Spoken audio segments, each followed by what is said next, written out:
Good evening, everybody. Good evening, everyone. Good evening, everybody. What a beautiful night. Hasn't rained yet in Greenwald Tent. I'm Nick Burns. I'm co-chair of the Aspen Security Forum and the Aspen Strategy Group, along with my very good friend Condoleezza Rice, who's going to join us in a couple of days. It is a great pleasure to see this crowd. We have ministers here from many of our allied governments. We have ambassadors here. I just walked in with the ambassadors of the Netherlands and the ambassador of Belgium, both NATO allies. We have people from all around the world. In each continent in the world, we have participants. We have you for the next 3 days, so welcome. The first person I want to recognize tonight is the board chair of the Aspen Institute, Margot Pritzker, and she has done a phenomenal job of lifting this organization up. Thank you, Margot. The second person I want to recognize is the guy sitting beside her, who is a valued member of the Aspen Strategy Group, close personal friend, Tom Pritzker.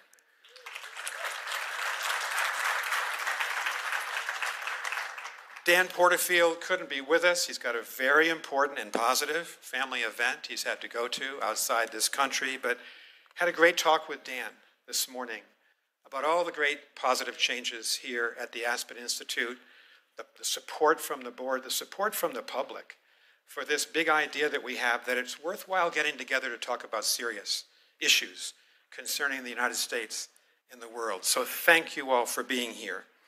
We're going to have an important set of discussions. I think they're going to be exciting, maybe even portentous over the next 3 days. We're going to have some debates, as we always do at the Aspen Strategy Group, because we're living in a consequential time. And we've got major crises affecting all parts of the world, and some major positive transformations of the global economy and in technology that we ought to be thinking about seriously and talking about seriously. Consider just briefly some of the major points of the agenda this week. Putin's brutal, illegal, and tragic war in Ukraine, his assault on a great nation in the center of Europe, the nation of Ukraine.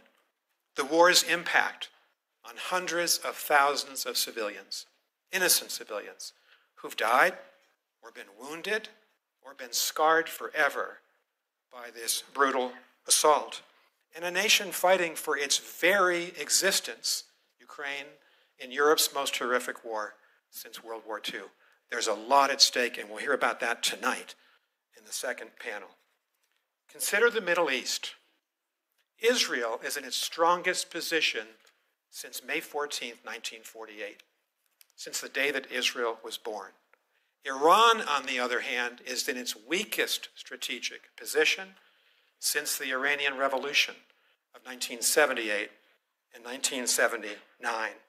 Consider the impact these turbulent series of events of the last few years have had on Yemen and on poor Lebanon, which is searching for true stability and independence, on the people of Syria. Consider the impact on the people of Gaza and the desperate situation that the people in Gaza are suffering right now. A lot to talk about in the Middle East. And consider the U.S.-China relationship. We'll be discussing it in just a few minutes. It's competitive. It's very challenging. It's critical to both of our countries. It's critical to the world, given the impact of China and the United States on the world. And it's really complicated. That was my life for the last 4 years. I actually came to Aspen 3 times a year for 13 years when I was involved with the Strategy Group and Security Forum. I haven't been here since 2019.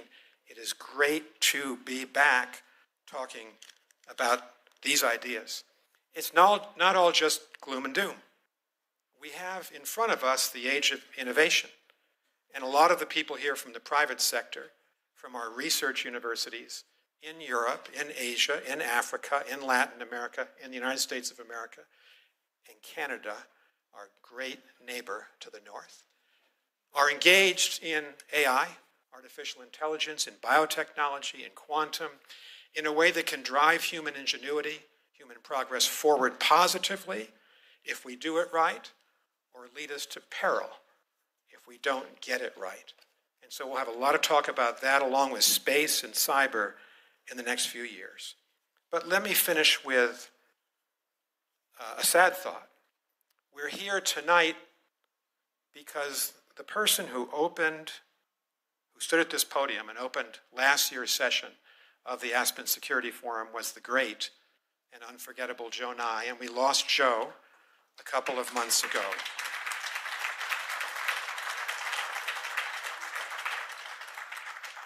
At another time of division in American society, 41 years ago, Joe Nye, Brent Scowcroft, and Bill Perry came together, and they had a big idea that when Republicans and Democrats were arguing and fighting in Washington, they might repair to the Rocky Mountains for serious discussion about the issues that separated them. Then it was President Reagan's defense buildup and the missile issues that we had with Europe. That was a big idea. Joe, of those three people, was the person who was with this organization all the way through until May of this year, when he passed away in Massachusetts. And his core belief was that we had to be nonpartisan in this tent and in every other Aspen forum, that we didn't come in as Republicans and Democrats. We came in as Americans, and we were fair to each other and respectful, and that is the way we're going to conduct our conversations this week. I will say this, we regret, obviously, the decision of the Pentagon and the Trump administration to not permit 12 senior officials of the Pentagon who had accepted and wanted to be here from being here. It's regretful, but our door is open to the Trump administration, of course to our government, because our government was duly elected. We want them to succeed. Our door is open this summer, next year, and every year, because that's the American way. Thank you very much.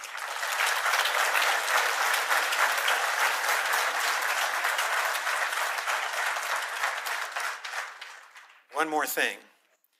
The person who has really lifted up the Aspen Strategy Group, who has expanded our membership, expanded the way we think about our job, is Anya Manuel. She's done a terrific job as our executive director, and along with Neve King and Leah Batunis and our incredible staff, they've done so much to put this work together. So please welcome Anya Manuel.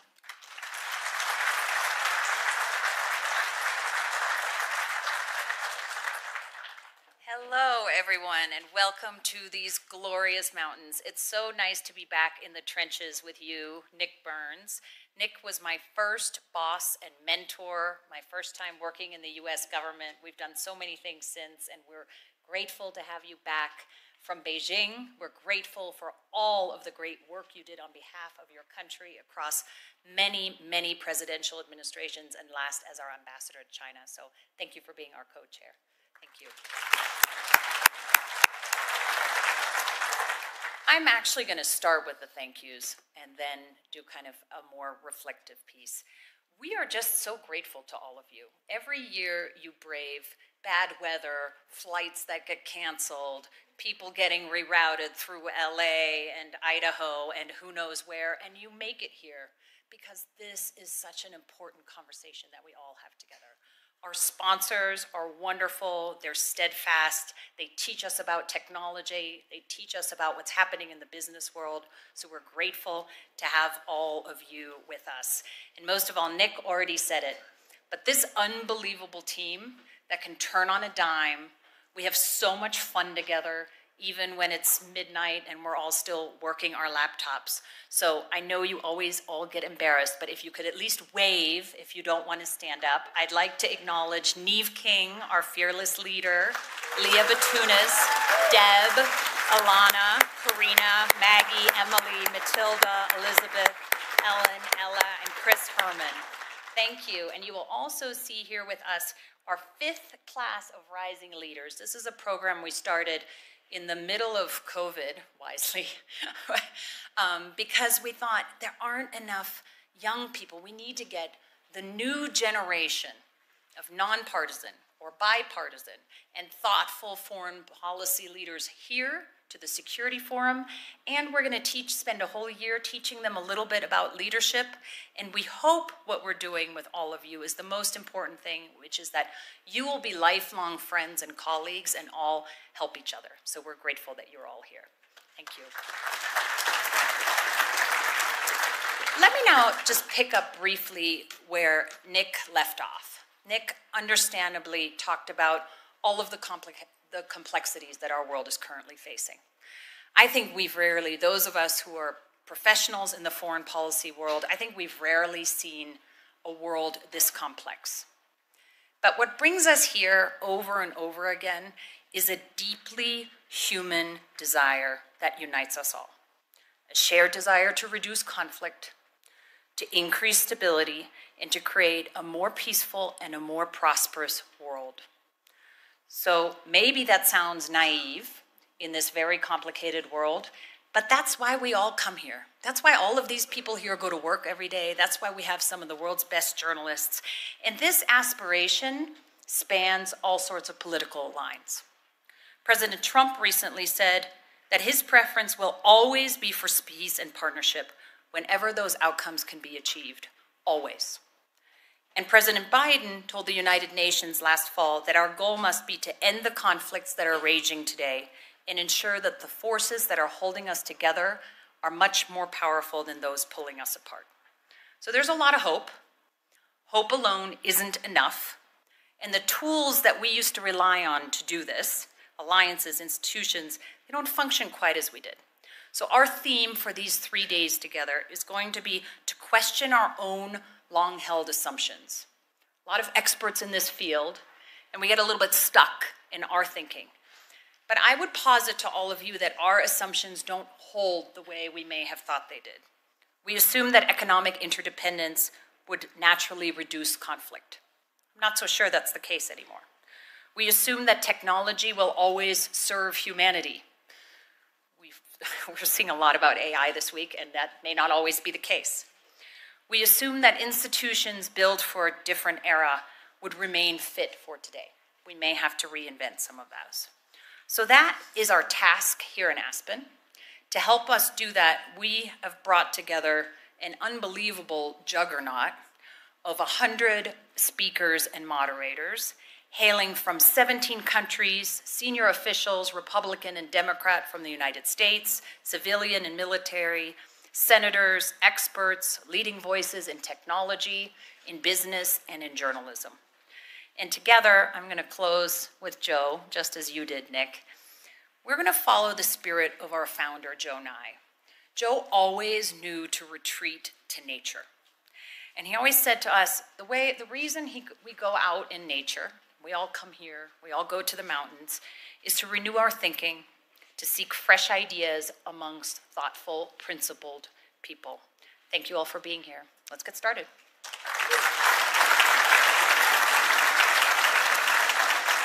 So it's now my absolute pleasure to welcome to the stage Nick Burns, recently returned from Beijing with real insight into what's happening in China today, and one of the world's great journalists, Zanny Minton-Bedoues, the editor-in-chief of The Economist, for a conversation about China. Thank you both for being here. Thank you.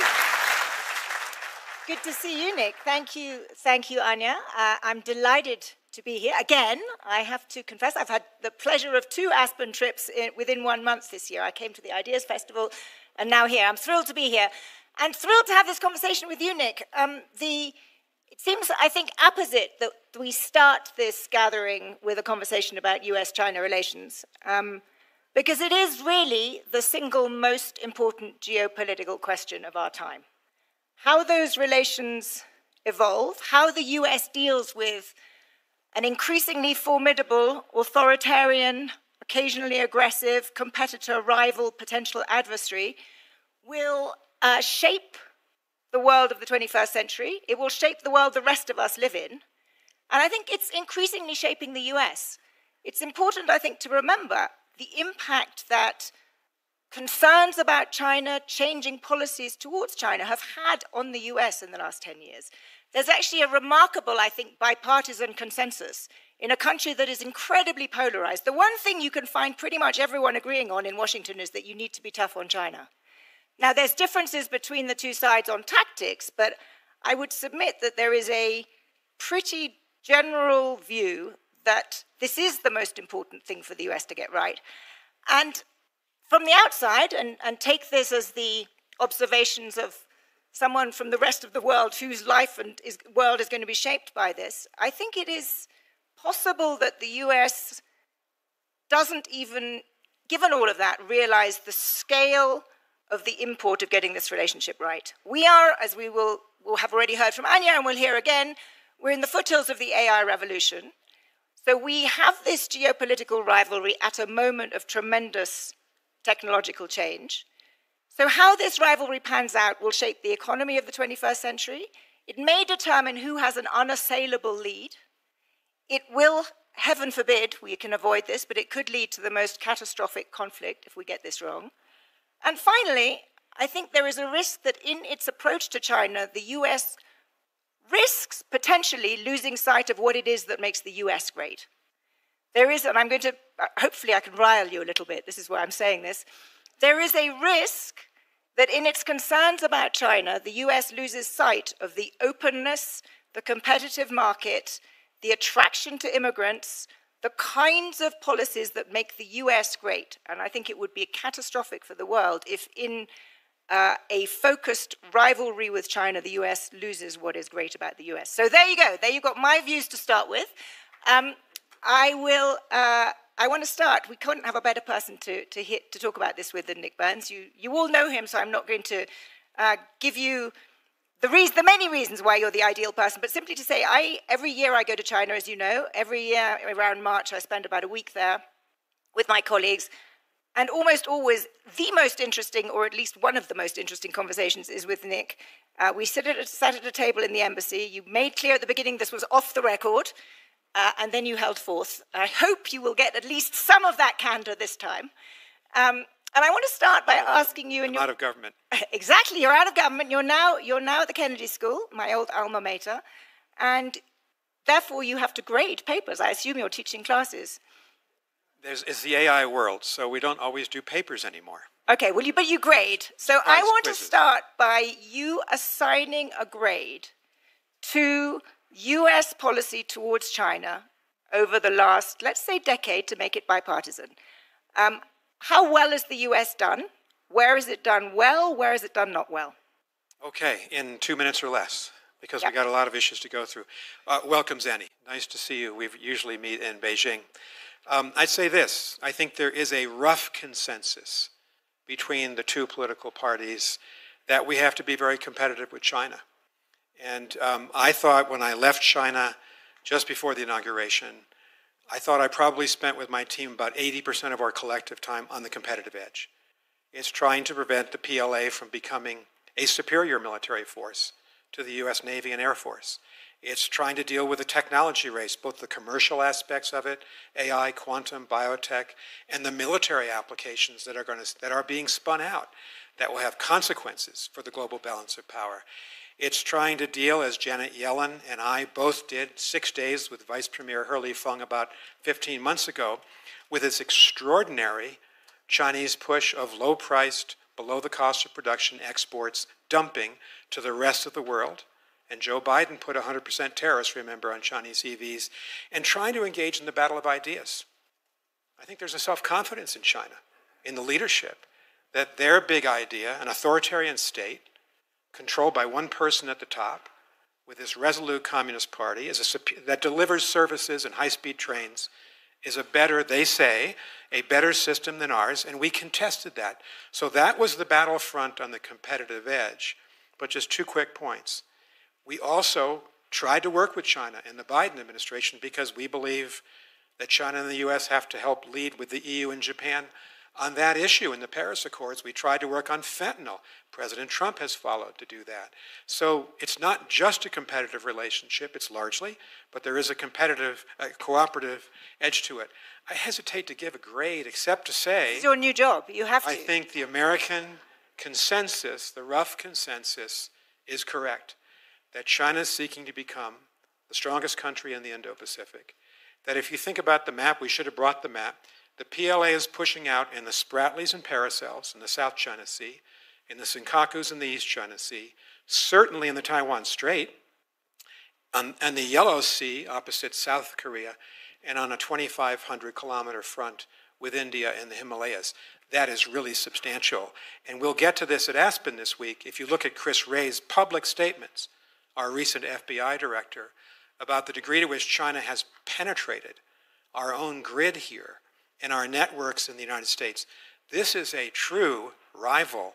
And so we tried to cooperate, but I think the consensus is live in peace with China, but compete with China. So you're too much of a diplomat for me to be able to get a grade out of you. But let me put it a slightly different way. Is China a greater threat now than when you arrived in Beijing?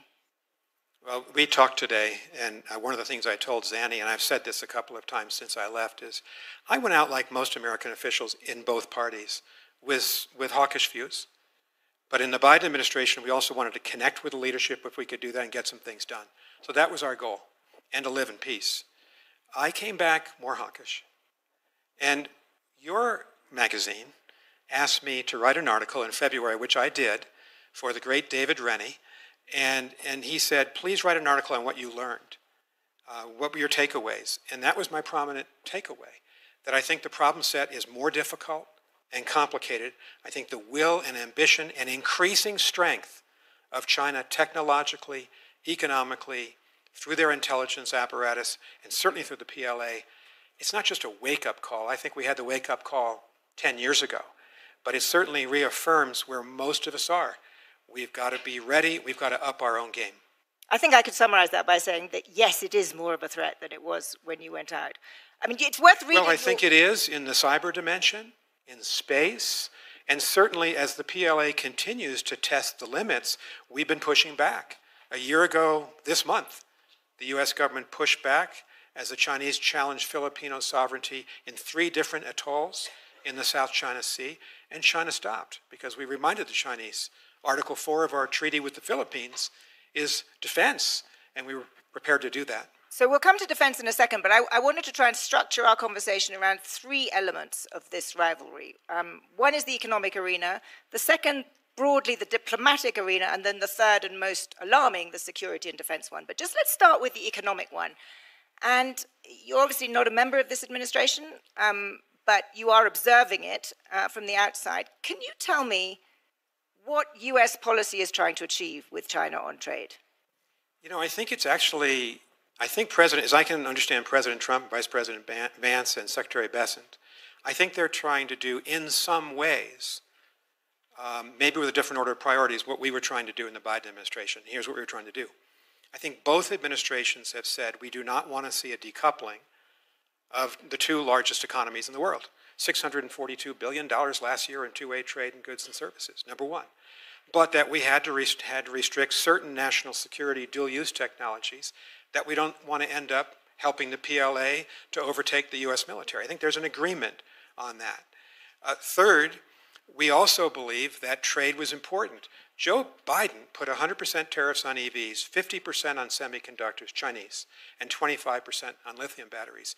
I wouldn't have counseled 145% in April, but I got to tell you, I think President Trump is right to be tough-minded, to push a tough deal. I think Secretary Bessent has been impressive in his discussions with He Feng, the vice premier, who's a very close associate of President Xi and is really the overall coordinator of economic policy.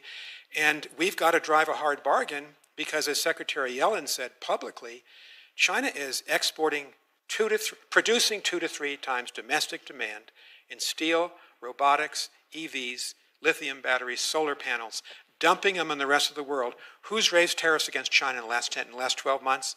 India, Turkey, South Africa, Brazil, Colombia, Mexico, the US, Canada, and Europe. So I actually think there are a lot of parallels and connections between President Biden's approach, President Trump's approach, and I wish President Trump success in that. Well, I think that's true. There is a lot of commonality, but let me give perhaps the opposite view, which is that one could look at the last 3 months and argue that actually the threatening tariff strategy has been somewhat of a failure. Who climbed down on tariffs with China in the end? The US. China is the country that has been playing hardball with its rare earth export controls. And I think there's a plausible argument that actually the last 3 months have shown that China has the upper hand in this economic relationship, and that you can threaten as much as you like. In the end, the US backs down and China's standing tough. I'm glad you asked about this because I respectfully disagree on 2 points. It's a symbiotic relationship. It really has been building since Deng Xiaoping's reforms in the late 70s, early 80s. We have more than 10,000 American companies in China. We've got multiples of that trading with China from the United States. It's really important to us. It's also important to the Chinese. We're their largest export market. I think one of the reasons why I would predict there's going to be a trade deal. Logic and self-interest will lead both of them towards a deal, and there can't be a summit meeting, I think, Chinese wouldn't have it, without a trade deal. But why is that going to happen? Chinese, it was very clear, I was in China during our election day, and I knew the moment that President Trump won, I began hearing from Chinese officials. They were preparing for a showdown, but we were too. And President Trump and Scott Bessent were prepared. Yes, the Chinese withheld rare earths. We withheld ethane. We withheld critical components in the semiconductor industry. I think it was kind of a standoff.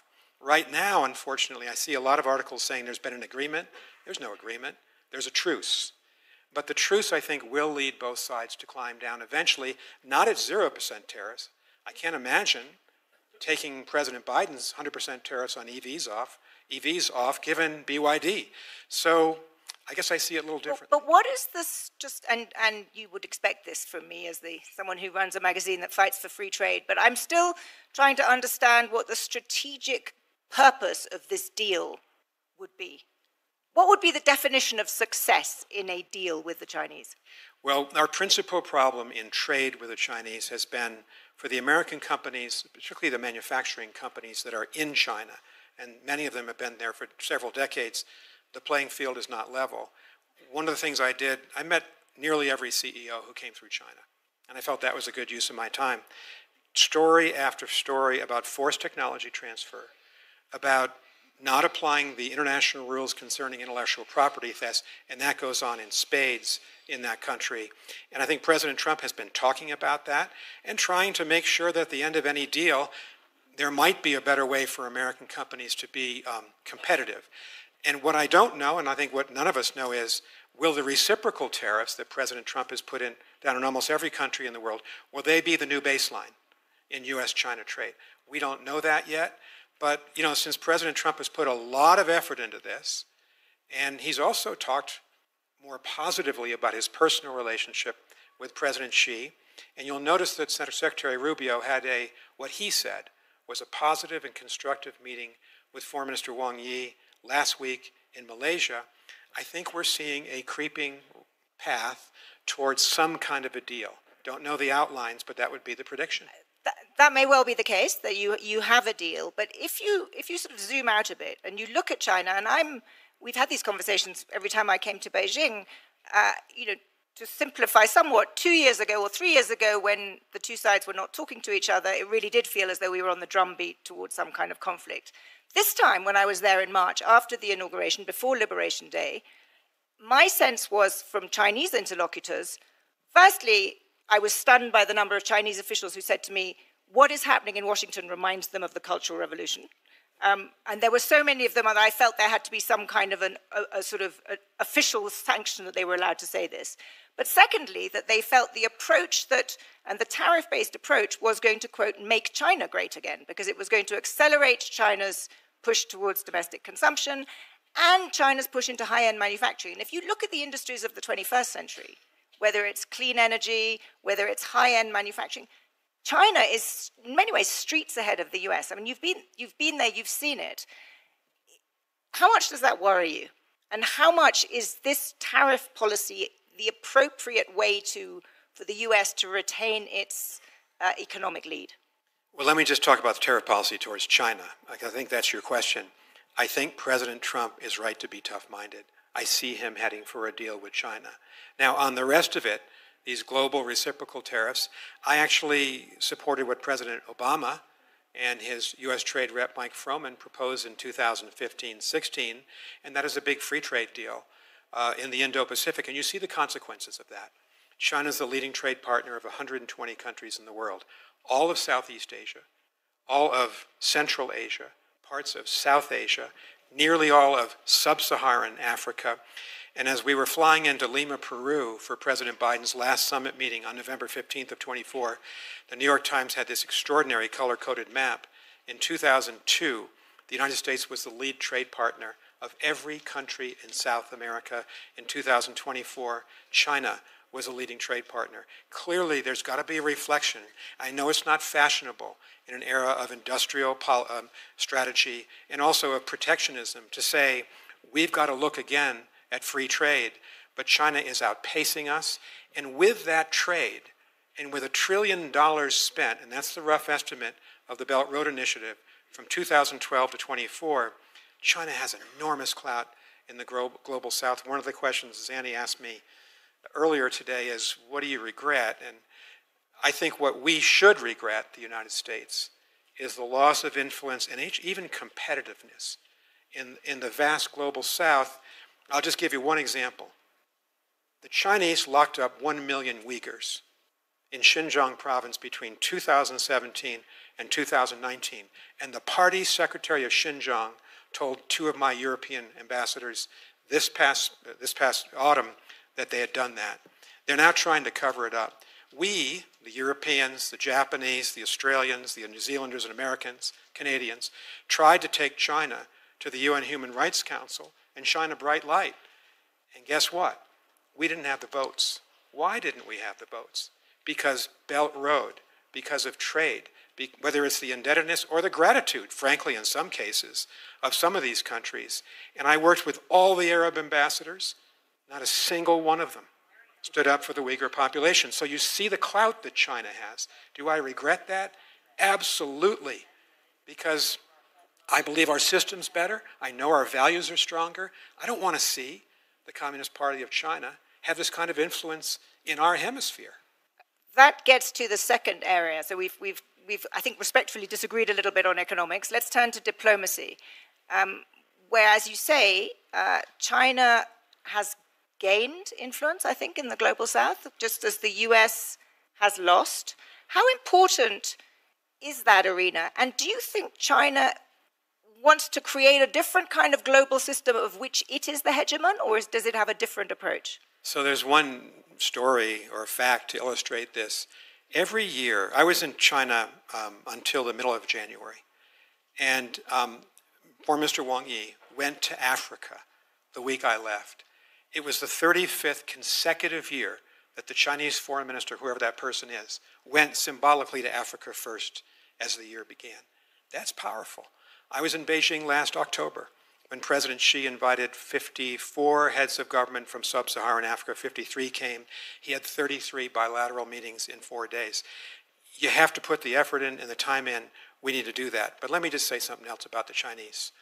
I think they were threatened, and I felt it in my bones as I talked to them over the last couple of years by the fact that President Biden strengthened our alliance with Japan, with South Korea, with Thailand, our security partnership with India, our treaty alliance with Australia, and there are a lot of European officials here tonight, the incredible relationship that we had, that President Biden had with Ursula von der Leyen.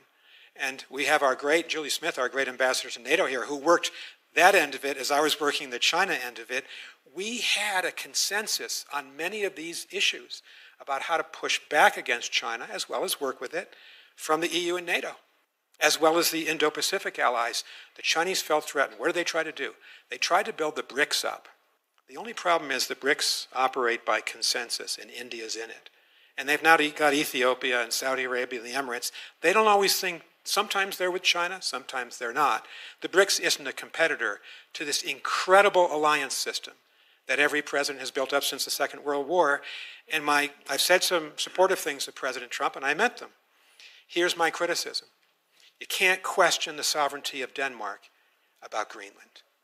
You can't contest the whole national history of Canada. Our great friend and neighbor, I would say beloved, I'm from New England, we're neighbors. And you can't make our allies feel subservient to the United States. And I think right now, You know, I'm just reading the way you are. I'm trying to talk to a lot of people. U.S.-Japan tensions on trade, U.S.-South Korean tensions. We're somehow reviewing the AUKUS agreement. Michael Fullilove is here. I hope he speaks this week. He's really smart, from the Lowy Institute in Sydney on this, and we talked about it today. You know, one of the takeaways I wrote about in your magazine was be nice to your allies. Respect them, because they are the difference maker between the United States and China. China has no allies. They've just got some trade partners. That's important. But when the going gets tough, it's the allies you have to count on. That's a really important point. And it's not just the allies that you laid out, but it's also the other big shift of this administration has been the closure of USAID and the differential approach in Africa and other areas of the global south. Is that an opportunity for China, and is China going to grab it? Well, the other own goal that I think the Trump administration has scored is, frankly, the abysmal DOGE effort to destroy a great but flawed U.S. government agency and fire 8,500 people in 2 weeks. What CEO here would do that? You got to reform. Sometimes you got to downsize. Sometimes people lose their jobs. But you do it thoughtfully. We didn't do it thoughtfully. What happened? China is out replacing us, where USAID was doing tremendous work on vaccines. PEPFAR, started by George W. Bush. And you can't replace that. The other thing that I regret was concomitant with it. We shut down the Voice of America, and we shut down Radio Free Asia. We thought we had several hundred million listeners in the Chinese-speaking world, in mainland China, in Thailand, in Malaysia, in Singapore, and they were telling the truth to the Chinese people. They were getting through the firewall.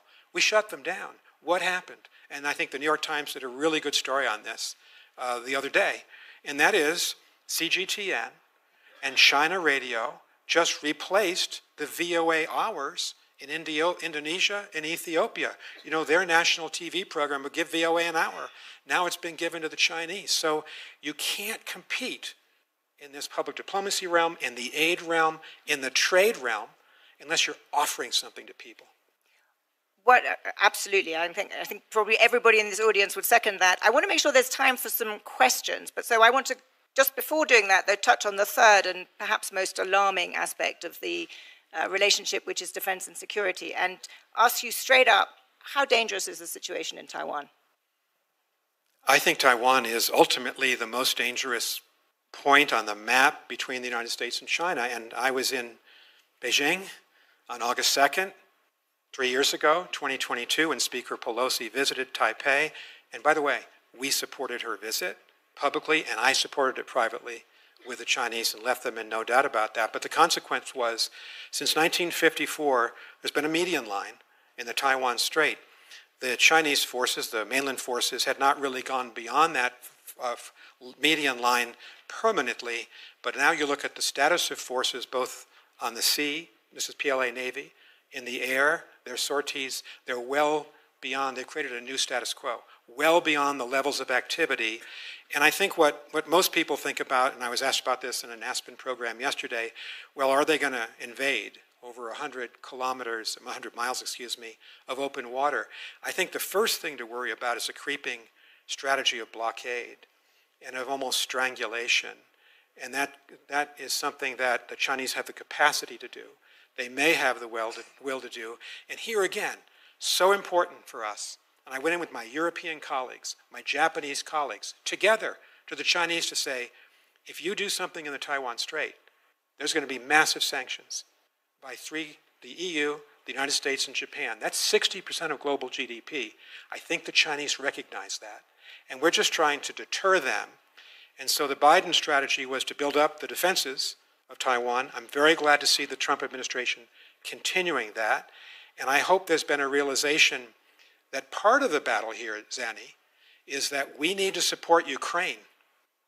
Because if the Chinese see that Putin gets away with murder in Ukraine and with a huge historical crime, I think that will change for the worse Chinese thinking on what could be possible in Taiwan. I think they'll conclude in China, if the US and Europe didn't save Ukraine or protect Ukraine from Russia, why would they stand up to us on behalf of Little Taiwan. And I tried to disabuse the Chinese of this notion. We've had this policy for 52 years of strategic ambiguity, but look at the facts. President Biden was a big supporter of arming Taiwan, and it's good to see the Taiwanese do two things in the last year: acquire and begin to produce drones at a massive scale, and to achieve attack weapons as well. That can be counterproductive for the Chinese Navy. So strategic ambiguity became a little less ambiguous under President Biden. Do you think, for good or ill, he was pretty clear on several occasions, do you think President Trump would defend Taiwan if there was an attack or indeed a blockade? I don't know the answer to that question. I mean, it's a really serious question. I can't speculate. I've seen, statements from the campaign which were not encouraging. But then again, I was appalled when my wife Libby and I watched what happened to President Zelensky in the Oval Office in February.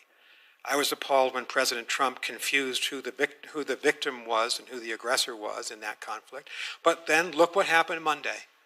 And for everyone who's been a critic of President Trump, and I've been a critic, I came out yesterday here in Aspen and said, good for President Trump and Secretary General Mark Rutte of NATO, Europe, NATO and the United States, and we have a NATO foreign minister here from Latvia. We're going to supply weapons together to the Ukrainians. And President Trump seems exasperated by Putin. Good.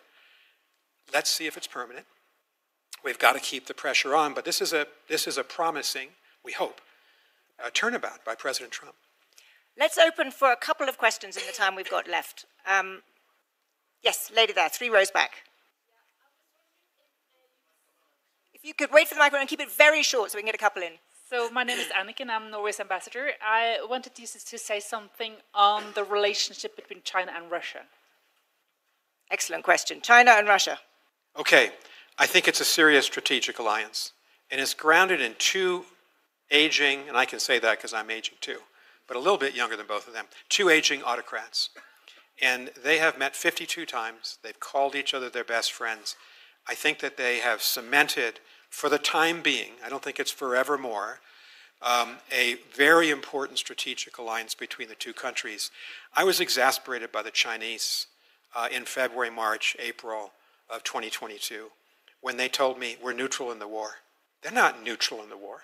They've protected Russia at the Security Council. They've supplied about 90% of the microelectronics to the Russian Defense Industrial Base. They want Russia to win. And so the Europeans who are here, and we have the Foreign Minister of Iceland, Foreign Minister of Latvia, we have a lot of ambassadors here. I hope they can all speak up this week. They've been exasperated. For our European friends and allies, this is an existential issue. Europe's been divided by Putin between an autocratic Russia and a democratic West. And the Europeans have really put a chill into the EU-China relationship because of this. Chinese are normally, I think, quite good diplomatically, quite sophisticated. They missed this. They were shocked that Europe ended the investment treaty back in 2022, and Europe joined us in sanctions against Chinese companies who were helping Russia. And I know there's an EU-China summit coming up. It doesn't look like it's going to amount to much as long as the Chinese are in the Russian camp, and they are. One more point. There were a series of unequal treaties between the Qing Empire and the Romanovs, and it's interesting, everything's controlled in China.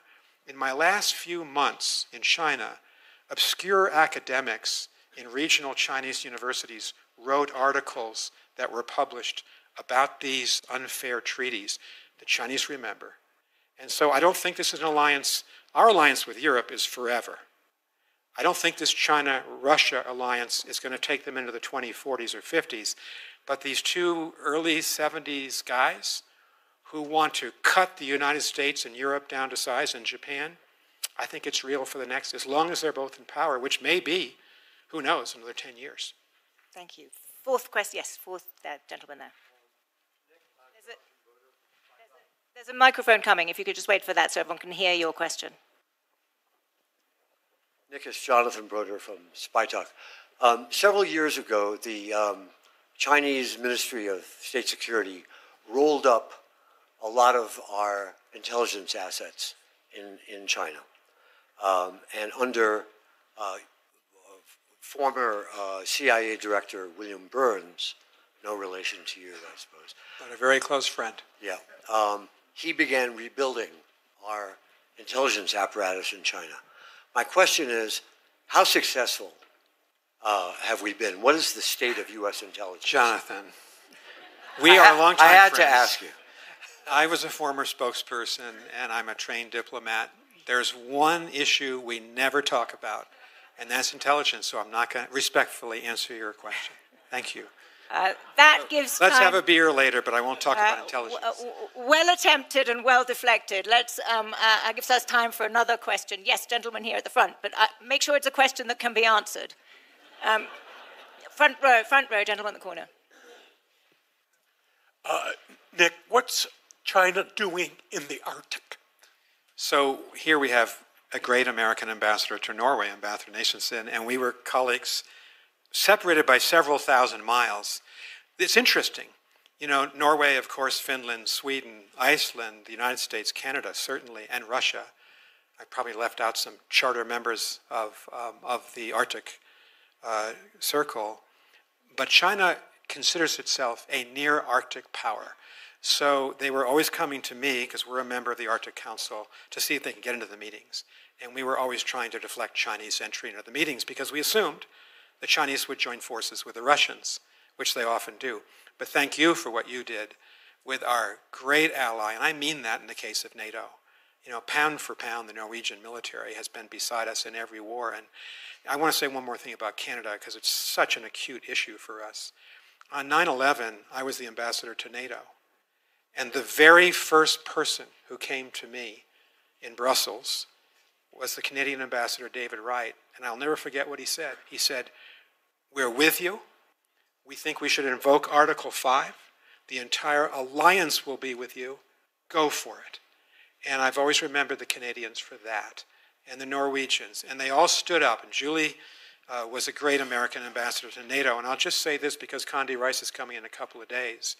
Anya's standing right there, so She'll pull us off the stage in a minute. Condi was National Security Advisor. On September 12th, we were just about to invoke Article 5. I figured I needed adult presidential supervision because we knew it was a war, a declaration of war against Osama bin Laden. I called Condi. I said, "I need the president's authority." She said, "Go for it." I said, "Condi, thank you. I need the president's authority." She said, "Go for it." Tried a third time. She said, "Nick, you've got the president's authority." I said, "I will go for it. I'll vote for it." And she said one more thing before we get off the phone. I said, "What's that?" And she said, and I've never forgotten this, "It's good to have friends in the world, and it's good to have allies in the world." And as I've seen some of the attacks on our allies, particularly Denmark and Canada, I've been reminded of that scene. When we were down, when we were hit hard, the Europeans and the Canadians came to our defense. Yep. And they all went into Afghanistan and Iraq with us. So good for them. So good for the Canadians. Anya, I'm going to ask you to indulge me just for 30 seconds, because that is a wonderful, stirring note on which to end this panel. But I would not be a good journalist if I didn't finally ask you one tougher question. And you're clearly not going to give grades, but maybe you'll give probabilities, which is, over the next 10 years, what odds, you can give ranges, you can give adjectives, do you attach to the risk of outright conflict between the US and China? So let's end on this, and I'm going to try to give it some hope at the end. I think that there's a major problem, and that is the PLA has been closed to any kind of communication or conversations with the Asian allies, the Australians, Japanese, or with us. During the balloon crisis, I was in Beijing. I was talking to the Vice Foreign Minister of China, and I kept saying to him, what we want is a conversation between Mark Milley, the chairman of the Joint Chiefs of Staff, or Lloyd Austin, the Secretary of Defense, because that looks like a military balloon that drifted slowly across the Rocky Mountains all the way to South Carolina. And they refused to talk to Chairman Milley and Secretary Austin. And that was repeated time and again. One of the hopeful things that happened in the last summit between President Biden and President Xi was they agreed that Admiral Sam Paparo, who was to be with us this Thursday in Aspen, the Indo-Pacific commander, would have discussions with the Southern and Eastern Theater commanders of the PLA. They've had a couple of meetings. They've all been made public. But I don't think that has translated in the last couple of months into any improvement. So what I worried about, nightmare scenario, when I was out in Beijing was 2 ships collide by accident or 2 planes collide, and that's happened before, 2001, and we can't even get them on the phone. And so your question's the most serious question. I think there is a possibility, certainly, it's a serious one, that an accident might lead to something that we don't want to have happen. So that gives us 2 things we've got to do. And I really wish President Trump and my successor, David Perdue, and he's a very good man, and I've supported him publicly, President Trump's ambassador to China. He's a good ambassador. We've got to convince the Chinese leadership, that's Xi Jinping, to open up relations between the Defense Department and our mission in China, our embassy, and the PLA. Because if you can do that, and if you have people you can call at 3 in the morning, we can then separate the forces and lower the temperature and avoid a mistake leading to a conflagration. I think it's that serious. And I would end on this point. President Biden's instruction to me and to Secretary Blinken and to Jake Sullivan, all of us, was we've got to live in peace with China too. And I've been encouraged to see President Trump say that. For all the competition, all the complications, and all the mistrust between us, we are too big and too powerful in the nuclear weapons, AI, cyber age to have a probability of going to war together. And so the United States and China have to commit that we're going to compete as structural rivals, but we're going to live side by side, and we're going to live in peace together. And that word peace is too infrequently used in our national discussion. I think it's possible to do this. It's a very complicated situation, but we've got a good ambassador in Beijing right now, and some good people in the Trump administration who I think are onto this. I wish them well. Very good place to end. Thank you. Thank you very much.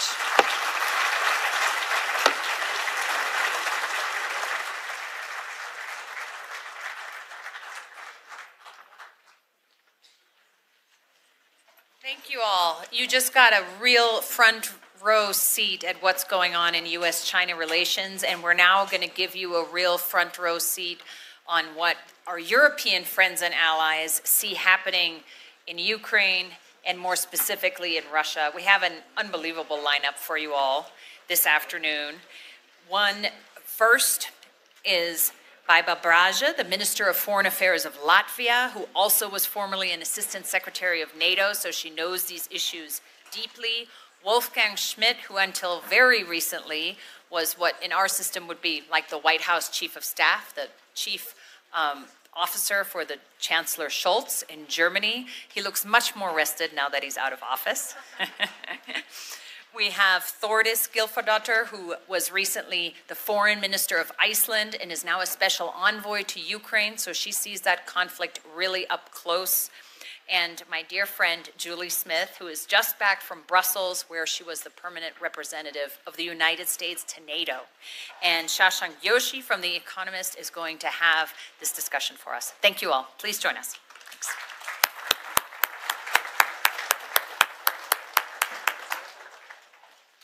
You just come up the middle?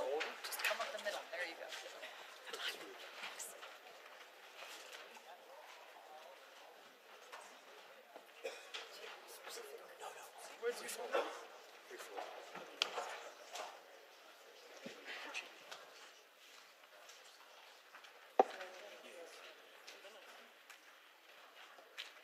Good afternoon, everyone. Thank you so much for joining us. I understand not every panel at this forum will be chaired by The Economist, but the best ones probably are.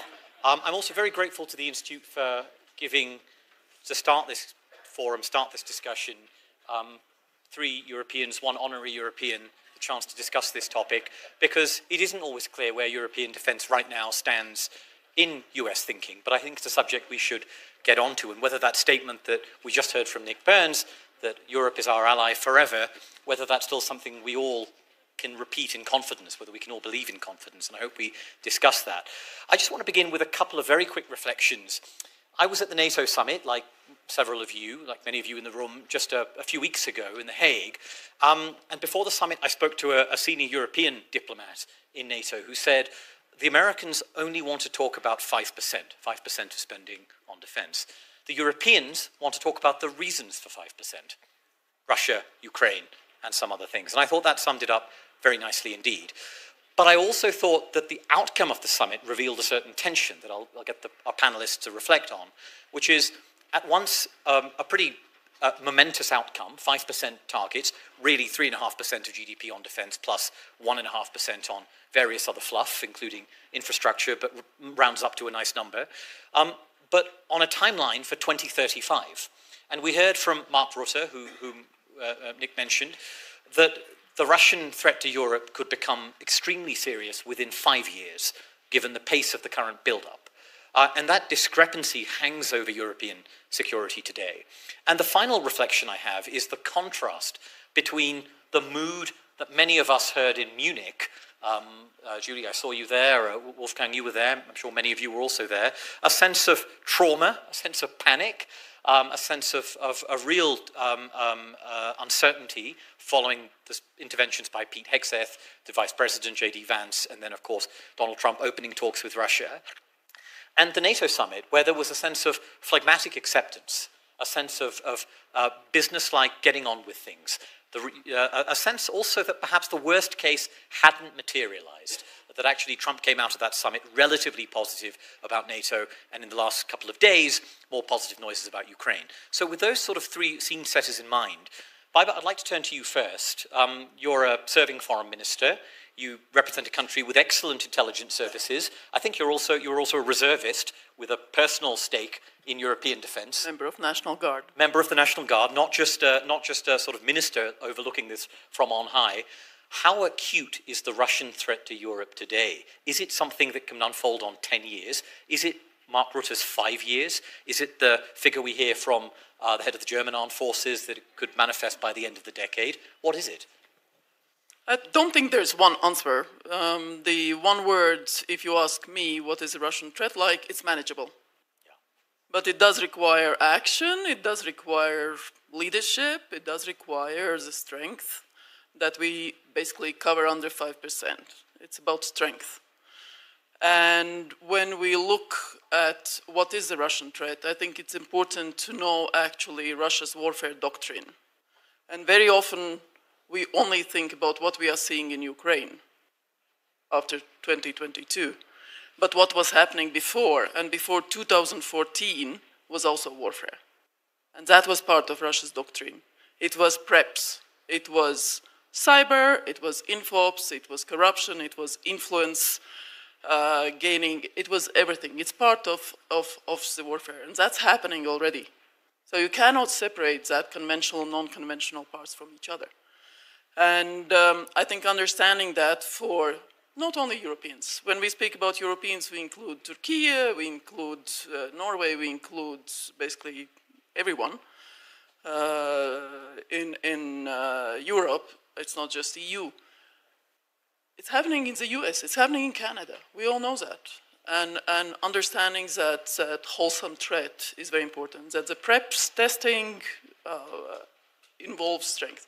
But basically, for us, it's 3 lines of effort that still matter. One is making ourselves strong. So whether it's 5%, for us, some of us, it will be more. Because the external border of the EU and NATO, it's not just abstract 1.5%. We are already at 4% purely militarily. So strengthening civil border, you know, the border guards and so on and so forth, customs, but also militarily, ISR, everything. It involves a lot of resources. It doesn't come back to the economy always. That's an issue. You need the GDP to have those 5% from. So the economy actually matters. That's why all the trade disputes actually don't help anybody in that respect. And then, of course, we need very clearly to weaken Russia. That's the cheapest way to sort of delaying Russia's threat that could become more conventional. And strengthening Ukraine. That's the short-term, medium-term issue. And strengthening Ukraine, it's great what President Trump has been doing with regard to coming to the decision-making that, yes, Putin is just bluffing his way through and trying to delay any sort of decision-making in Washington or elsewhere. But in the same time, also clearly recognizing that there is not a single indication in Russia that they want peace. Nothing, not one little bit. Some of the sort of more hidden questions in the questionnaires that are still being done in Russia do show change of attitude with regard to concerns, with regard to the attitude of possible peace with Ukraine and so on and so forth. But in power structure, no change. Politics, military, economy, private sector, religion, media, everything about the war. And so we cannot expect that threat diminishing, whether that's on conventional, on nuclear, or sub-conventional part in the Russian warfare doctrine. So threat is real, it's there, and it's manageable, but it requires strength and clear commitment to weaken Russia, sanctions, and so on and so forth. So deterrence holds, deterrence can hold, and the view expressed by Secretary General Rutte that if you don't spend 5%, start learning Russian, that may be a slightly unhelpful view in your framing. Secretary General is different from Secretary General before. certainly more effusive in his text messages. And he, you know, he expresses himself differently, just like US presidents do. But again, speaking about where we are with the US, it's pretty straightforward. I mean, all the US administrations have said to nations in Europe who are not spending on defense, because you can't say Europeans, because we are Europeans, we'll be spending more than 5%. We'll come back to Europe in defense. But those messages wake people up. And the way President Trump spelled it out, yes, it's very sometimes different, but in the same time, both in his first administration and today, it does bring results. It does bring results. Thoris, can I turn to you, given your involvement in Ukraine and your prior experience as well? It is clear that whilst we've avoided the worst case of a complete cut-off of US weapons, of critical munitions, of Patriot interceptors, we've avoided that, it seems. We're in a sort of still a new world where Europe is expected to pay for US weapons. Europe has to take, as in conventional defense, so too on Ukraine, Europe is expected to stand up. So the question I want to ask you is, do you feel Europeans have a strategy? Is the aim simply to keep Ukraine armed to a sufficient degree to survive? Or is there something beyond this? Is there an end state that you think Europeans have in mind that they are aiming to with this? Well, I mean, first I would say, I think most of us realize now that the war in Ukraine is literally a test of everything we stand for. And I actually agree with the diplomat that, you know, put in one sentence about the 5% and then, you know, what are we ready to defend? I hear the statements. I know that the defense spending has increased, but I also know the only reason we still have the time, because we always say we need more time, Europe needs more time, you know, we need more time to find the money, to increase production and all of that. The only reason we have that time is because of the fighting spirit of Ukrainians. So, you know, I hear the statements, but we are not doing enough. We are not doing it fast enough. And we say that we're in it for as long as it takes. Me personally, I'm getting very tired of that line, because for as long as it takes, what does that mean? I mean, I would say that connects with your question. I would say that we should be in it for Ukraine to win, for Russia to lose, and to send a very strong signal to other autocrats that are thinking about something similar. And in that regard, I think it's extremely important that, because I have had conversations with people from the US, where they've said, you know, we can't be supporting Ukraine as much because we have to worry about China. And I said, well, you do see how that connects. And some people say, no, it doesn't. It doesn't. We have to focus on China, and we can't do what we should be doing with regards to Ukraine. And I think that's a fundamental misunderstanding. So, you know, we're not doing it enough. We're not doing it fast enough. And the only reason we still have time, and things have not gotten worse in other countries in Europe, is because of Ukraine. So instead of, you know, they always say thank you. I can say for myself, and I think we should all rethink that, and it should be us thinking them and not the other way around.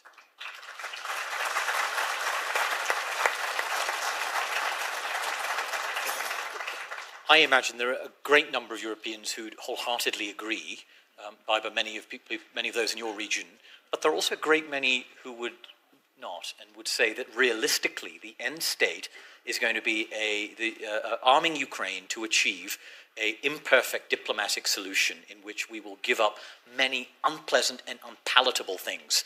That is the consensus in Europe, is it not? Yeah, but I mean, again, I think we also have to understand what they are fighting for. The Ukrainians are not only fighting for their internationally recognized territories. They are fighting for a change in how the society operates. They are fighting for a society that they've already made a decision that they have become and will continue on that path. So for them, it's not only about the territory. It's about what kind of society they want to have. So yes, there might be, let's say there was a ceasefire. There would be some sort of peace negotiations. However that will turn out, the main thing is, will they be able to pursue what they want, which is to become a member of European Union, also NATO, and I actually think that, worst case scenario for Europe would end up being, we would be calling them, asking them to join NATO, because if you would have to call a friend in time of a, very difficult conflict or a crisis or a war, I think many, many European countries would actually want to call the Ukrainian friends because they know how to fight the Russians.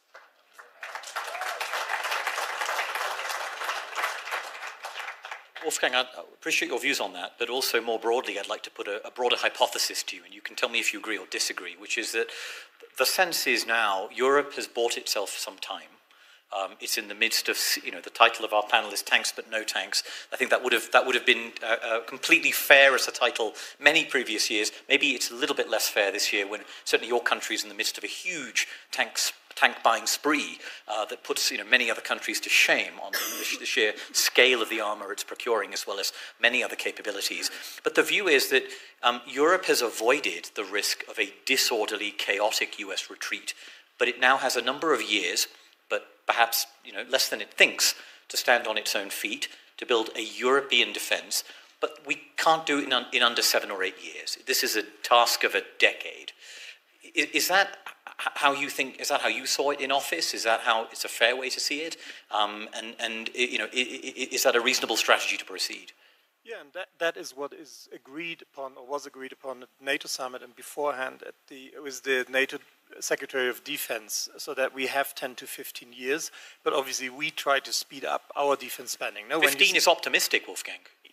Yeah, I'm a member of the working group of optimists in politics, and I continue to be that. Actually, now money is not the constraining factor. It's industry capacity. And sometimes I had the feeling it's industry by name only. It's like craftsmen's, like building very beautiful and very expensive weapons. And we need to get to speed. And so what we need to do as one of the countries that produces quite a lot of good stuff, like IRIS-T for air defense, we need more countries to buy so that the company that produces that would ramp up production. And the same goes true for ammunition. And then we also need, and our defense secretary just did an interview with the FT, also urging industry to ramp up production and not waiting that you have a guaranteed 10-year contract where we guarantee you from the very beginning that we're going to buy half of the production. A little bit of capitalistic risk appetite, and I think it's nearly a risk-free environment at the moment, given the 3.5% for defense spending. And what we decided, the new government decided, is that now we got rid of our debt brake for defense. We're going to speed up coming to the 3.5%. So we said we're going to reach that in 2029, which is an incredible increase in defense spending.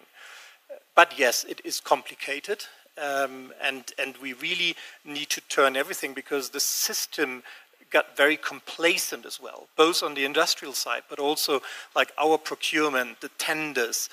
As you all know, we have 130 different weapon systems in Europe. Meanwhile, the US has 30, because there's a lot of competition between European companies. Then we need a fair share if we do joint European like fighter jets. I negotiated personally several times with our friends in France, because like everybody's obviously protecting also their own industry, and that kind of thinking we need to overcome. And then I'm optimistic. And just very briefly also on Ukraine, because it's no secret that Germany was among the countries that was somewhat more skeptical on the NATO question. I mean, yeah, but at the same time, and people tend to forget that when there's so much euphoria, we were by far the second largest provider of military aid to Ukraine in the world, and by far the largest in Europe. Had Great Britain done the same we've been doing, they would have doubled actually their support to Ukraine. And people somehow forget that. We didn't talk too much, so our PR department was not as good as others, but actually our production was pretty good in our delivery unit. I think that the problem is, and everybody applauds, and we all want Ukraine to win, but the real question is the one that you ask, and that is so difficult to even discuss in broader public, and that's the tough discussions we are having with the Ukrainian friends. What is realistic in confronting a nuclear power? So is the idea to win back Crimea a realistic one? Probably most of us think it is. It would be great, but it's not so realistic. And so the question, when we tell them you have to win, especially in the beginning, don't we put too much pressure also on poor President Zelensky, also internally, because he will, and he did it now, he will have to sell tough decisions to his people, and that's not easy. So I think it's a very complicated issue, but definitely we have to help them to withstand this Russian aggression, and obviously like international law, like us as human beings, as freedom-loving people, we would like them to win back all the territory. And at the same time, I think the approach that President Zelensky took in the last months is probably a more realistic one. Nevertheless, we don't know how to end that. And so I'm less optimistic on the joint strategy that we have here. And my feeling very often now that I'm out of office is, and my frustration is, that we didn't discuss these questions honestly most of the times.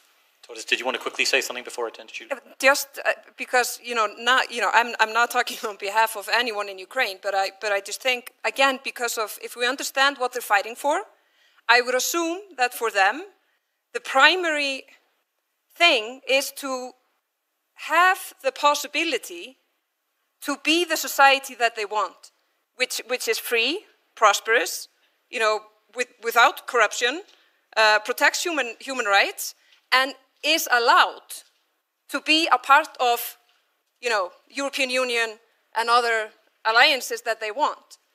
So I don't think that it's not, either you have the 100% of the former of the internationally recognized territory, or there's nothing. It's the fundamental thing is that they are allowed to have to build up a society that they're fighting for. Julie, can I turn to you, because a lot of these issues, and particularly whether we have that 10 to 15 years to do this, depends on choices made by the United States. I saw you in February at Munich, and I quoted you in a piece I wrote, and I think you said to me, the lights are blinking red on the risk of. At that time, we didn't quite know what was happening and what might happen on US decisions in Europe. When I now talk to US officials, the mood is actually they feel there won't be dramatic changes to force posture in Europe. They're quite relaxed. They think troop numbers will remain broadly stable. Of course, there will be some reductions, but there will be a fairly orderly, calm process, not the sort of hints of what we've seen in South Korea, or with sort of rapid reviews of posture in unexpected ways. Are we being complacent? No, not necessarily. I mean, in truth, we don't know what the result of the Global Posture Review is going to be. I certainly don't know what's going on behind closed doors. But there are certain scenarios that do give me pause. And I think if you look at the 20,000 additional U.S. troops that were put into Eastern Europe when the war started, there is a risk that those troops come out quickly. And there's two scenarios of how Europe responds to that. On the one hand, Europe could say, all right, the US needs to focus elsewhere, roger that, and we're going to fill the gap. We're going to do more in Eastern Europe and enhance deterrence so that Moscow understands that they cannot touch NATO territory. That would be a delight. There's another scenario, however, where Europeans, some Europeans say to themselves, the U.S. feels comfortable leaving Eastern Europe right now. That may signal that they don't see the Russian threat to be as acute as it was when they sent those troops in the first place. Therefore, we too could withdraw or reduce some of our troop presence in Eastern Europe. But that's just the Eastern European piece. There's a bigger question, and that is, will the Trump administration be comfortable withdrawing troops that are based in Germany and Italy?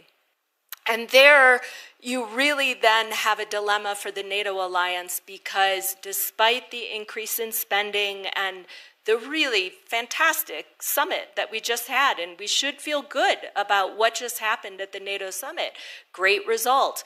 But as we have also noted this evening, it will take time for Europe to spend those resources in a way that it could make up for any gaps in any of those three locations, particularly as it relates to the enablers, things like lift, air-to-air refueling, missile defense. There's a long list there, ISR in particular, where Europe is not in a position today to fill those gaps if it so desired. So my understanding is that NATO Secretary General Mark Rutte has assurance from President Trump that it will be an orderly withdrawal. It will be slow and steady, whatever the outcome ultimately is. Allies will be consulted. I hope that's how it unfolds. But I think based on what we've seen over the last couple of months, I think it's understandable for all of us to question whether or not it will unfold as planned. I'm going to come back to you in just a second, Julie, but Biber first. When you look at those two possible European responses to the vacuum that's left, or the gap that's left, a reinforcement of Eastern Europe, a sense that we'll do more to deter in the way that you said at the beginning, or a sense that actually sort of standing back a little bit with these threats not that acute. What are you hearing when you talk? I'm not asking you to name individual countries, but what mood are you getting out of your allies and partners on this? Listen, there hasn't been a single message that US is going to leave Europe. I mean, that's not the way the discussions take place. That's not how the discussion goes about. We have to be very aware that those capabilities that US has in Europe not always are useful elsewhere. If it's about threats in the Indo-Pacific from China, that's actually quite different. We need more air and maritime forces. Again, I'm not going to go into details, but the military side really knows when they talk about it and what is needed, what is not. The same with the Middle East. We saw what was happening when the situation was brewing there. Very much of US posture was related, actually, to what they had in Southern Europe and Central Europe. And those 20,000 forces and President Biden's decisions were greatly appreciated. Quick, efficient, fast. They are training. They're not sitting in the barracks or something. They're actually doing very efficient training. And that posture changes. Like now we had the big Baltops exercise. It was entirely different from what we had had before. Different troops, different speed, different capabilities involved. And that's what the allies in Europe are doing. We are developing the biggest single military range, brigade-size maneuvering with electronic warfare, live bombing, night flights, everything, drones, everything. The sort of thing it's harder to do in Britain or Germany. Where it's difficult to do elsewhere. And that is in accordance with the US requirements. And that is what interests the US forces. So we are in pretty good sort of relationship in terms of discussing and talking about it. But then, of course, the posture review matters because threats are threats. And Nick was just talking about where we are with China, and you didn't mention the nuclear, you didn't mention the conventional forces that China has, the space, and so on and so forth. And that's real, that's there. So we just have to be aware that it's all there. China is not explaining why it has done so. There is no real dialogue ongoing on that in substance. So not picking up the phones when it matters, but why the nuclear? Why such capabilities are being developed? And that's something that it's not only the US that realizes. China is enabling Russia's war in Ukraine. Russia would already have lost the war if not for China. I'm glad you raised China, and I wanted to connect the conversation to where Nick left off, which is, just Judy, to you for a moment. The UK has an aircraft carrier strike group in the Pacific right now. Germany has sent frigates in the last 18 months. The Italians have sent naval assets. There's a lot of European interest in involvement. It is reported that Bridge Colby, the Pentagon's policy chief, told the British that he doesn't want them there. We don't want you there. You're diluting your effort in Europe. Stay in your lane. Very different message to the one that the Biden administration delivered, which was there is utility in your presence, in an intermittent, moderate presence. How do you weigh this? Do you think there is a risk that Europe could dilute what are relatively scarce naval assets, for example, in the Pacific, when it really should be focusing on the High North, the Med, these theaters that are quite severely contested? Well, it's more than just sending a frigate into the South China Sea. I mean, what we did at NATO through the last administration was to bring our Indo-Pacific partners closer to the NATO alliance. They were frequently coming through the front door of the alliance to brief allies on how they tackle things like cybersecurity attacks. I mean, in many ways, our friends in the Indo-Pacific face challenges from China that mirror how our friends in Europe are facing challenges from Russia.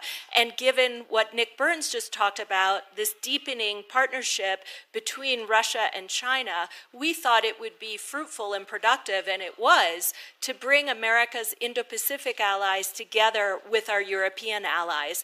And it yielded some really interesting results. I would just note when North Korea sent 11,000 troops to Russia to fight Ukrainians, South Korea came into the alliance to brief allies on who those forces were. And that was a really interesting, concrete example of the value of Indo-Pacific allies working with European allies. So above and beyond a ship sailing through the South China Sea and the naval presence, all of that's important, but what's also important is deepening those partnerships. And what I fear and what I do hear from some European friends is that this administration sees less value in that. And I think it would be a tragic mistake to lose sight of one of America's greatest assets, and that is the allies we have across the Pacific, the allies we have across the Atlantic, and our ability to bring them together.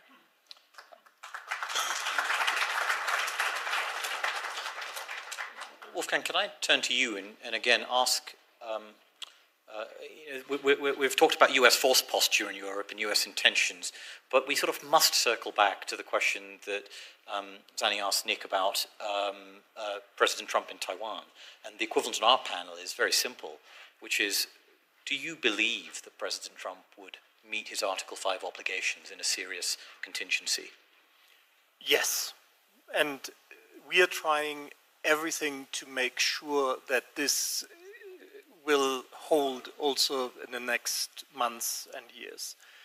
And I think the NATO summit showed that he also understands what is at stake. And so, yes, I do believe that it will hold. Can you just give us a line of reasoning to justify that conclusion? Well, it's that I admire your optimism. He's talking a lot about stuff, and then at the end he's not doing a lot of what he was saying. And you're avoiding using a well-known acronym, but you're conveying yes, I know. the point. Yeah. My ex-wife is Mexican.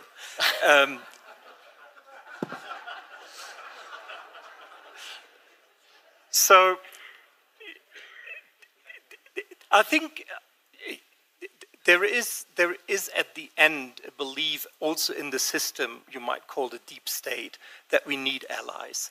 And obviously it's the final decision of the US president, but it's so interlinked what we see. And he probably also felt good at the NATO summit, and Mark Rutte made sure that he feels that way. And I think he sees, and we've seen that in Trump 1, and I know Trump 2 is different from Trump 1, that at the end he was sticking to what we agreed upon. So that's where my optimism is coming from. But obviously nobody can look into his head.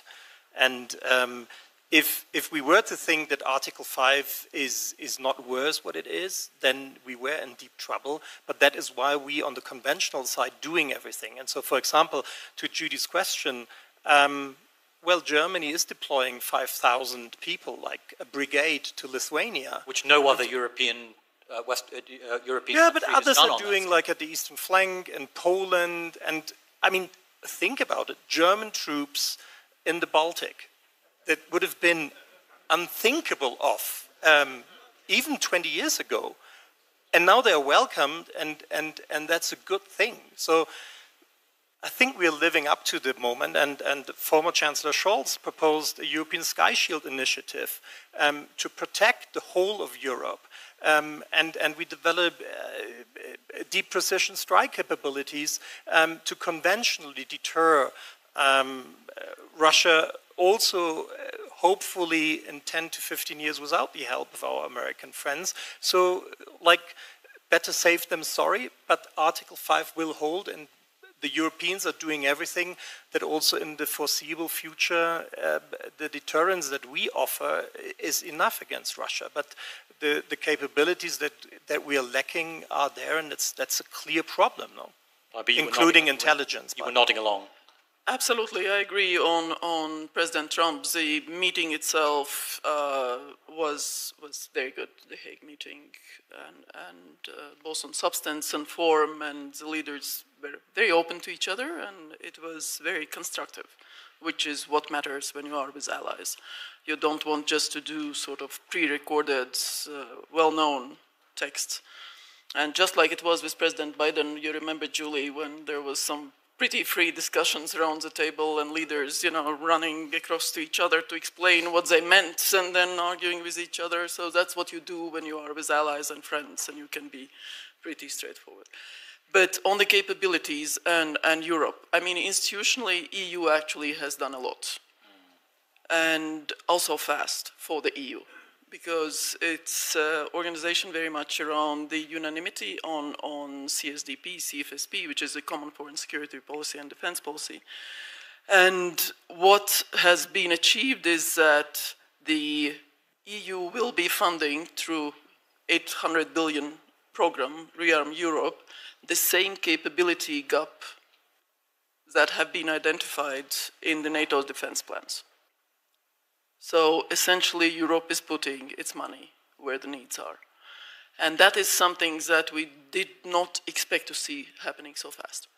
Now, of course, it relates to what Wolfgang was saying, what we all know. It's the fragmentation of the industry, it's the standardization.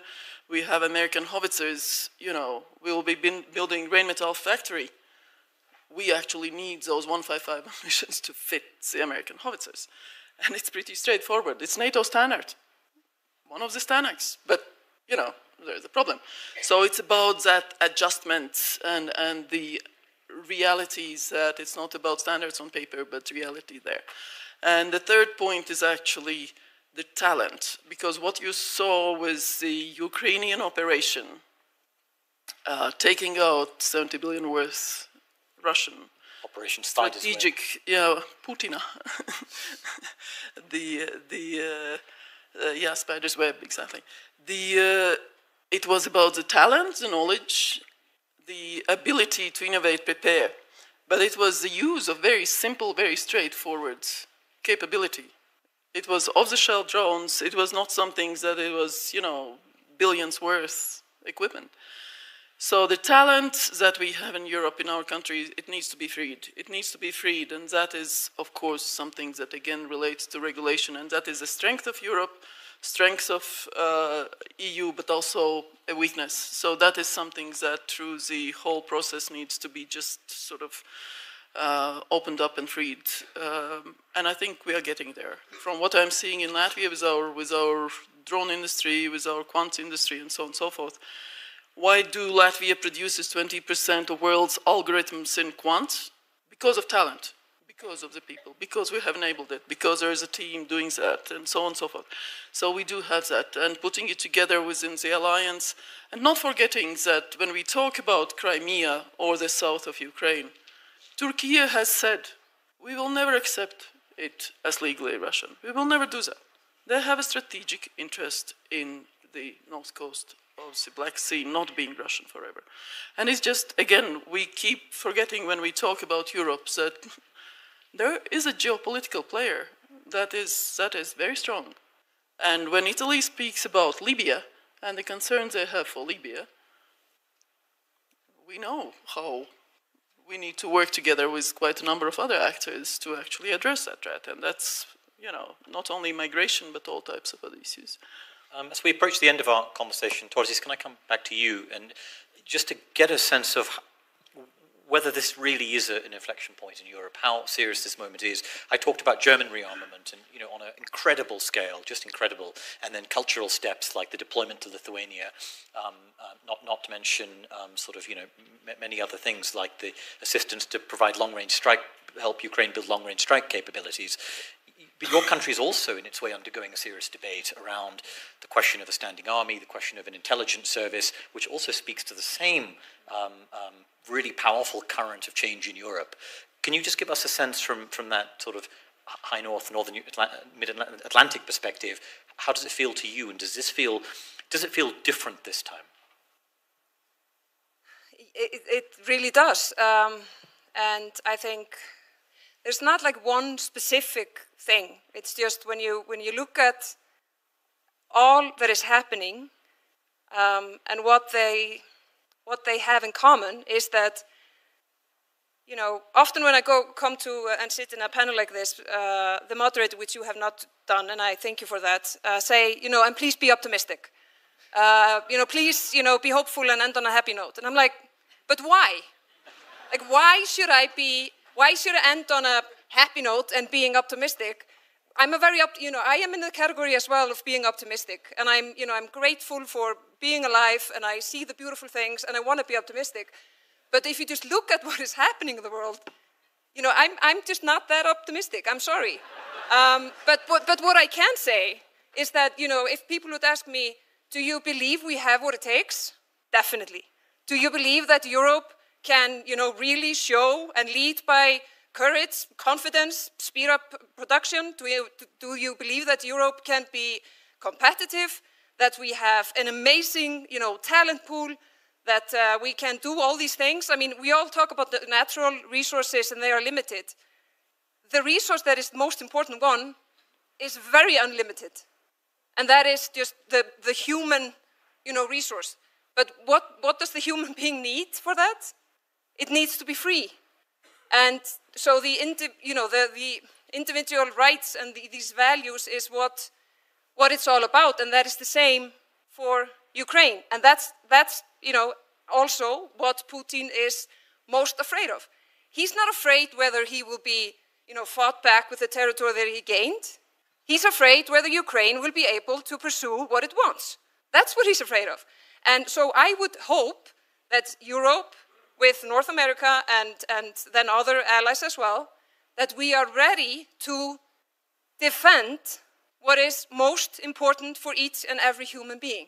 Ukraine is showing us that they are ready to do so. We know that we have what it takes, but will we do it? You know, in the time we have? I don't know. I mean, I truly hope so. I come from you know, my generation was promised that the things that we're seeing would never happen again. And then they did.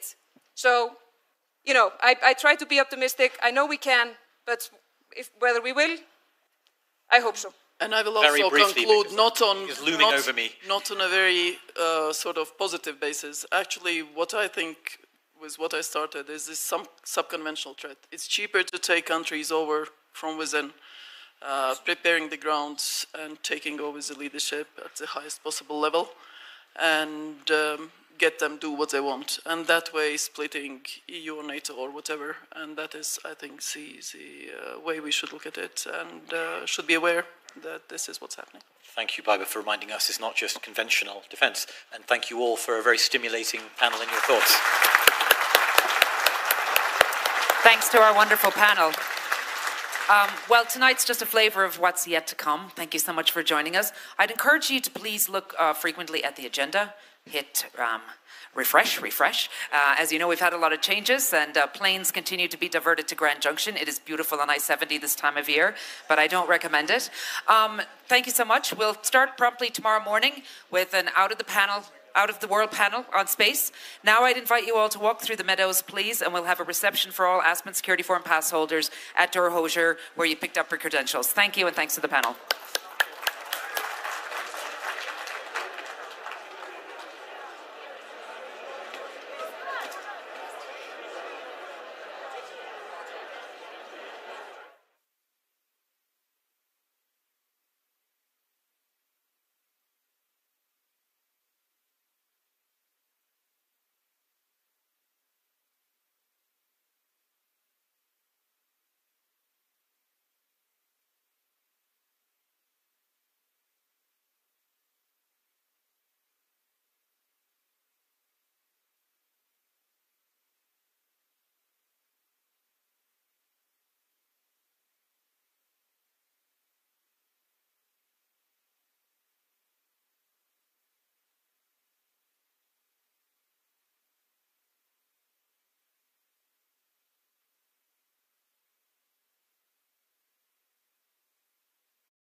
Good afternoon.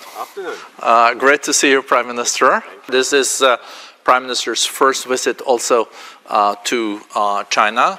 And as Prime Minister. Yeah, as Prime Minister. I'm no stranger to China. No. I've come to China almost every year. And you speak the language, huh? Yes, we do. Yeah. And I think Singapore is also the largest investor in China yes, still. Yes, we are. And for 12 consecutive years. Yeah. And I think you were also in Beijing and meeting with President Xi Jinping. Yes. Yeah. That went well? It went very well. Yeah. And the mood was good?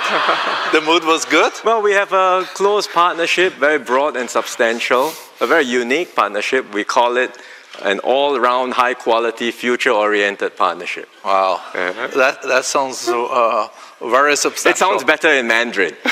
Does it?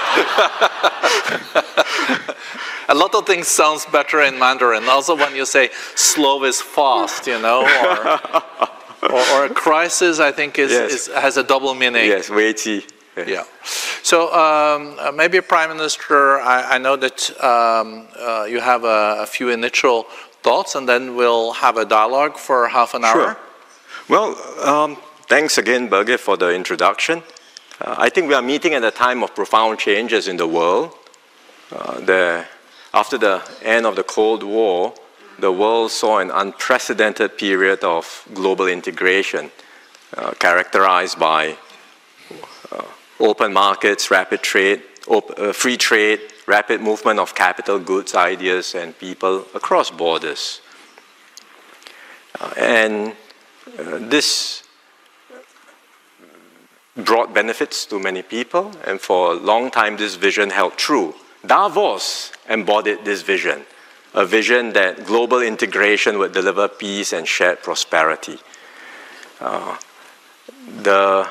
Unfortunately, I think the world is changing, and the we see over the years more pressures. Discontent against globalization has risen. It started way back. I remember in 1999 when the WTO was held in Seattle, you already had demonstrations and protests there.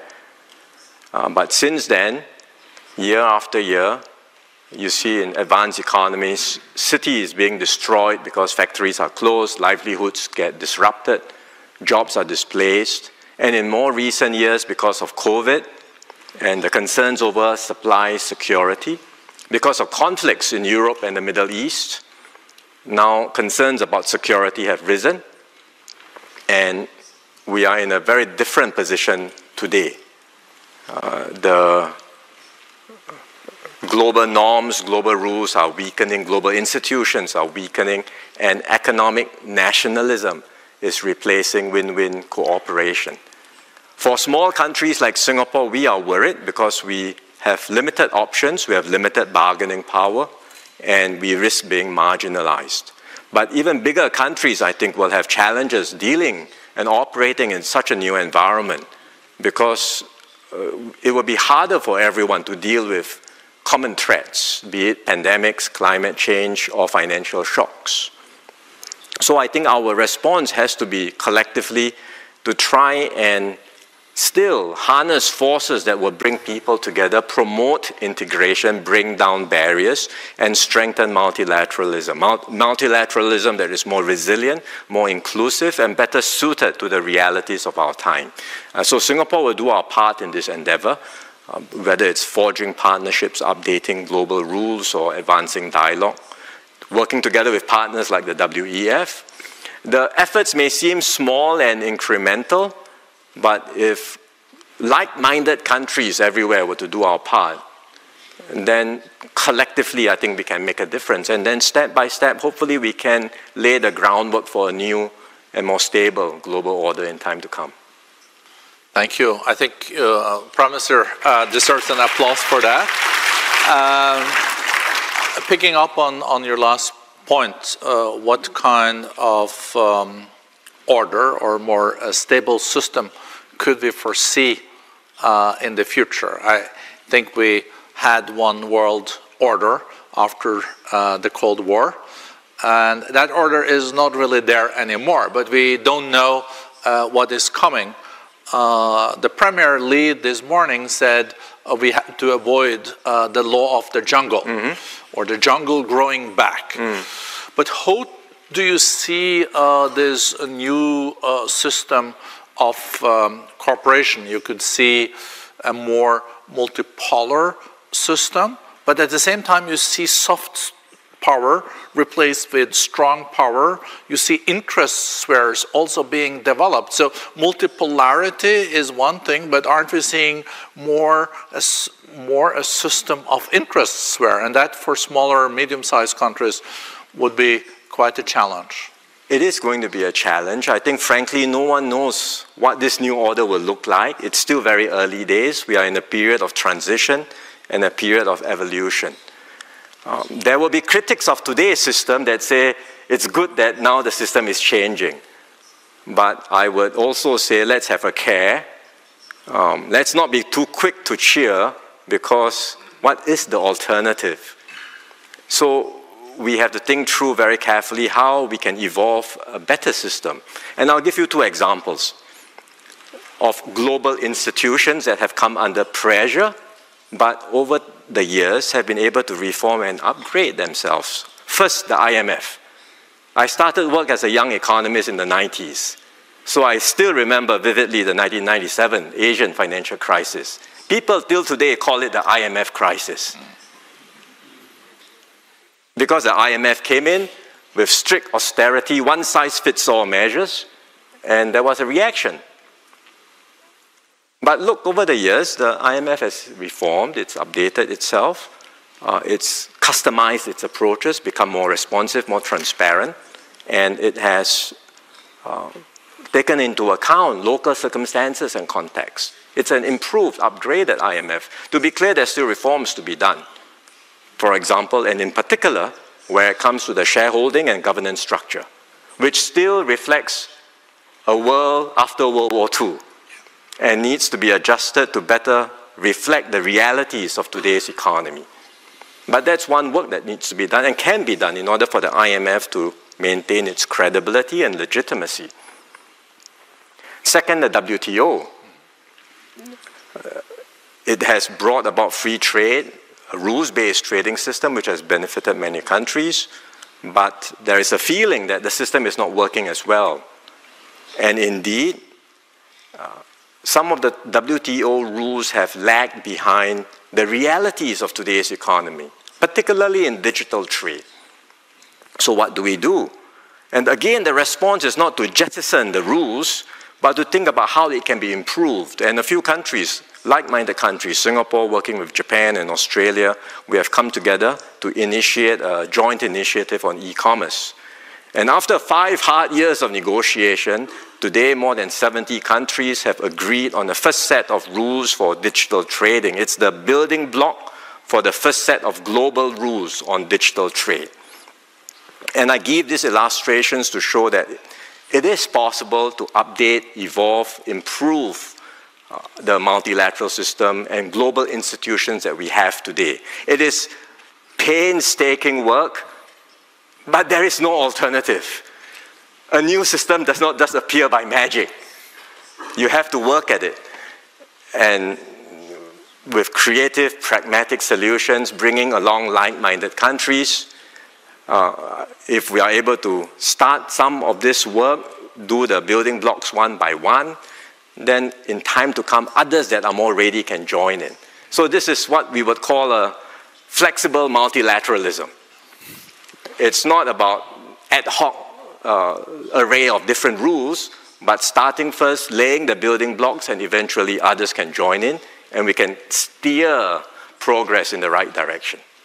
It's very interesting, this notion of flexible multilateralism, because congratulations on getting an agreement around, I think, what they call these plurilaterals on this e-commerce. It means that countries that have common interests come together, and now we have more than 70 of them, and forming like trade rules in e-commerce. That's right.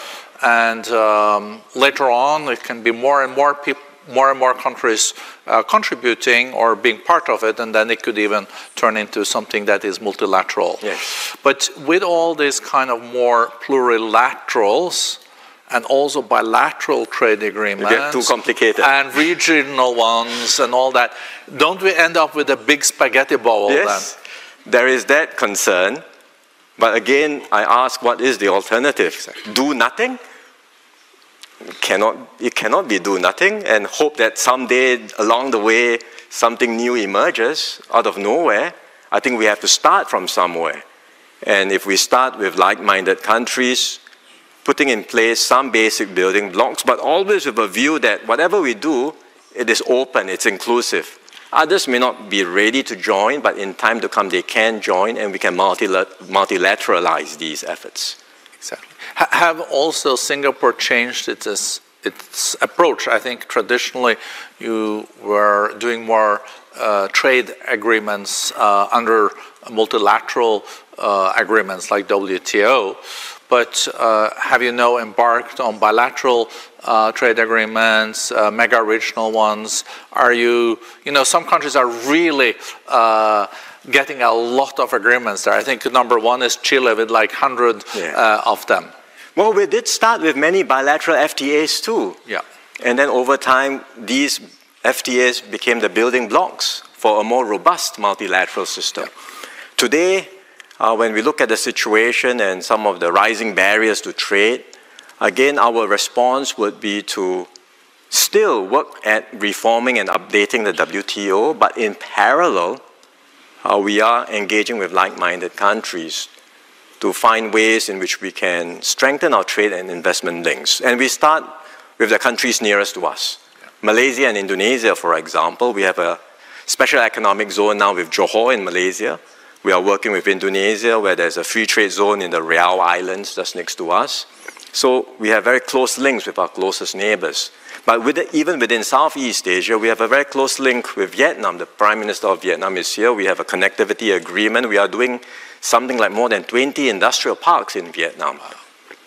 And then for the whole of ASEAN, we are looking at ways to better integrate ASEAN and make us more united, be able to offer a more competitive single market to investors.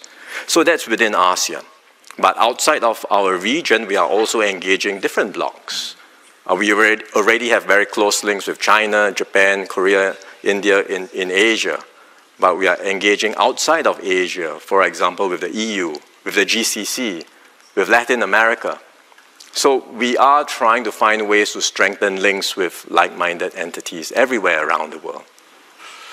If you look at global economy, we've seen that the growth this year was expected 3.2, then it was revised to 2.8, yes. Now to 2.5. Some have revised it down even to 2.3. Yeah.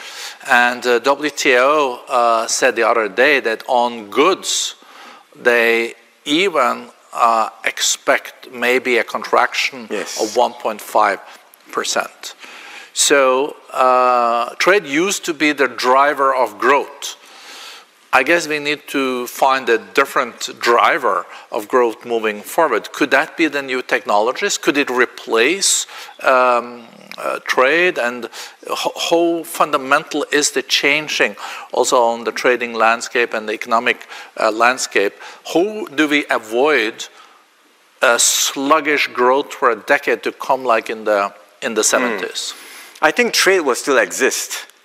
There is a move towards security, resilience, greater self-sufficiency, but frankly, no one can be completely self-sufficient. Trade will still be around. Maybe it will not grow as much as it used to, but I believe there will still be trade, but the patterns of trade will change and evolve. Different supply chains, different configurations, and for Singapore, we just want to remain competitive and relevant and stay at the center of these evolving trade links. So trade remains relevant, but changing patterns. Technology will be a new driver, I'm quite sure of that. I think the move towards sustainability will also be another driver. We all want to decarbonize, we want to get to net zero, we will need to harness new sources of clean and renewable power. We need to decarbonize industries. So both technology, new technologies, especially digital technologies and sustainability will, I think, will power the economy of the future. It's interesting too, we heard it this morning too, that digital trade is growing 8%, yes. While seeing trade in goods, manufactured goods, is almost peaking. We also see services are growing much faster. Yeah. I guess this is relatively good news for Singapore, though, because you're strong in services and you're strong on the digital and technology side. We want to be strong in everything. But yes, we have some strengths. We have some strengths in financial services, logistics. We have some strengths in digital technologies, and we will continue to harness these strengths to stay competitive and relevant. Life is always difficult for a small country. History has never been kind to small nations. So we have to work extra hard compared to bigger countries to keep relevant and stay alive. But the 60 last years have not been that bad for Singapore, though. It's a miracle, isn't it? It's not, we think it's nothing short of a miracle, and so my mission is to keep this miracle going for as long as I can. And it seems like the voters in Singapore approved by your policies. I think you increased your party's result with 6 percentage points. I'm very grateful for their mandate. Yeah, and not all incumbent parties can say that, at least not in Europe. I can't speak about politics in Europe. I only care about, well, I can only manage the politics in my country. Which is enough for me. And managing politics in Singapore means that you also have to deal with the big players, because you're such an open economy. As I said at the beginning, through Singapore, you are the largest FDI, foreign direct investor, in China, Yes. but I guess in many ASEAN countries too. And now you have to maneuver between your special friends in the US and in China. How do you balance that? Well, that's the favorite question that gets asked of Singapore in conferences like this. I'm surprised it took you a while to get to the question. I wanted to warm you up, but hope for a different answer, you know?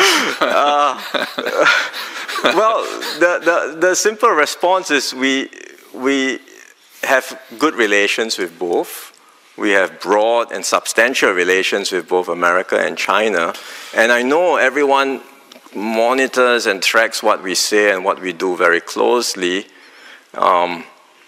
trying to parse every hidden meaning behind every word, behind every action, whether we are moving closer to one or the other.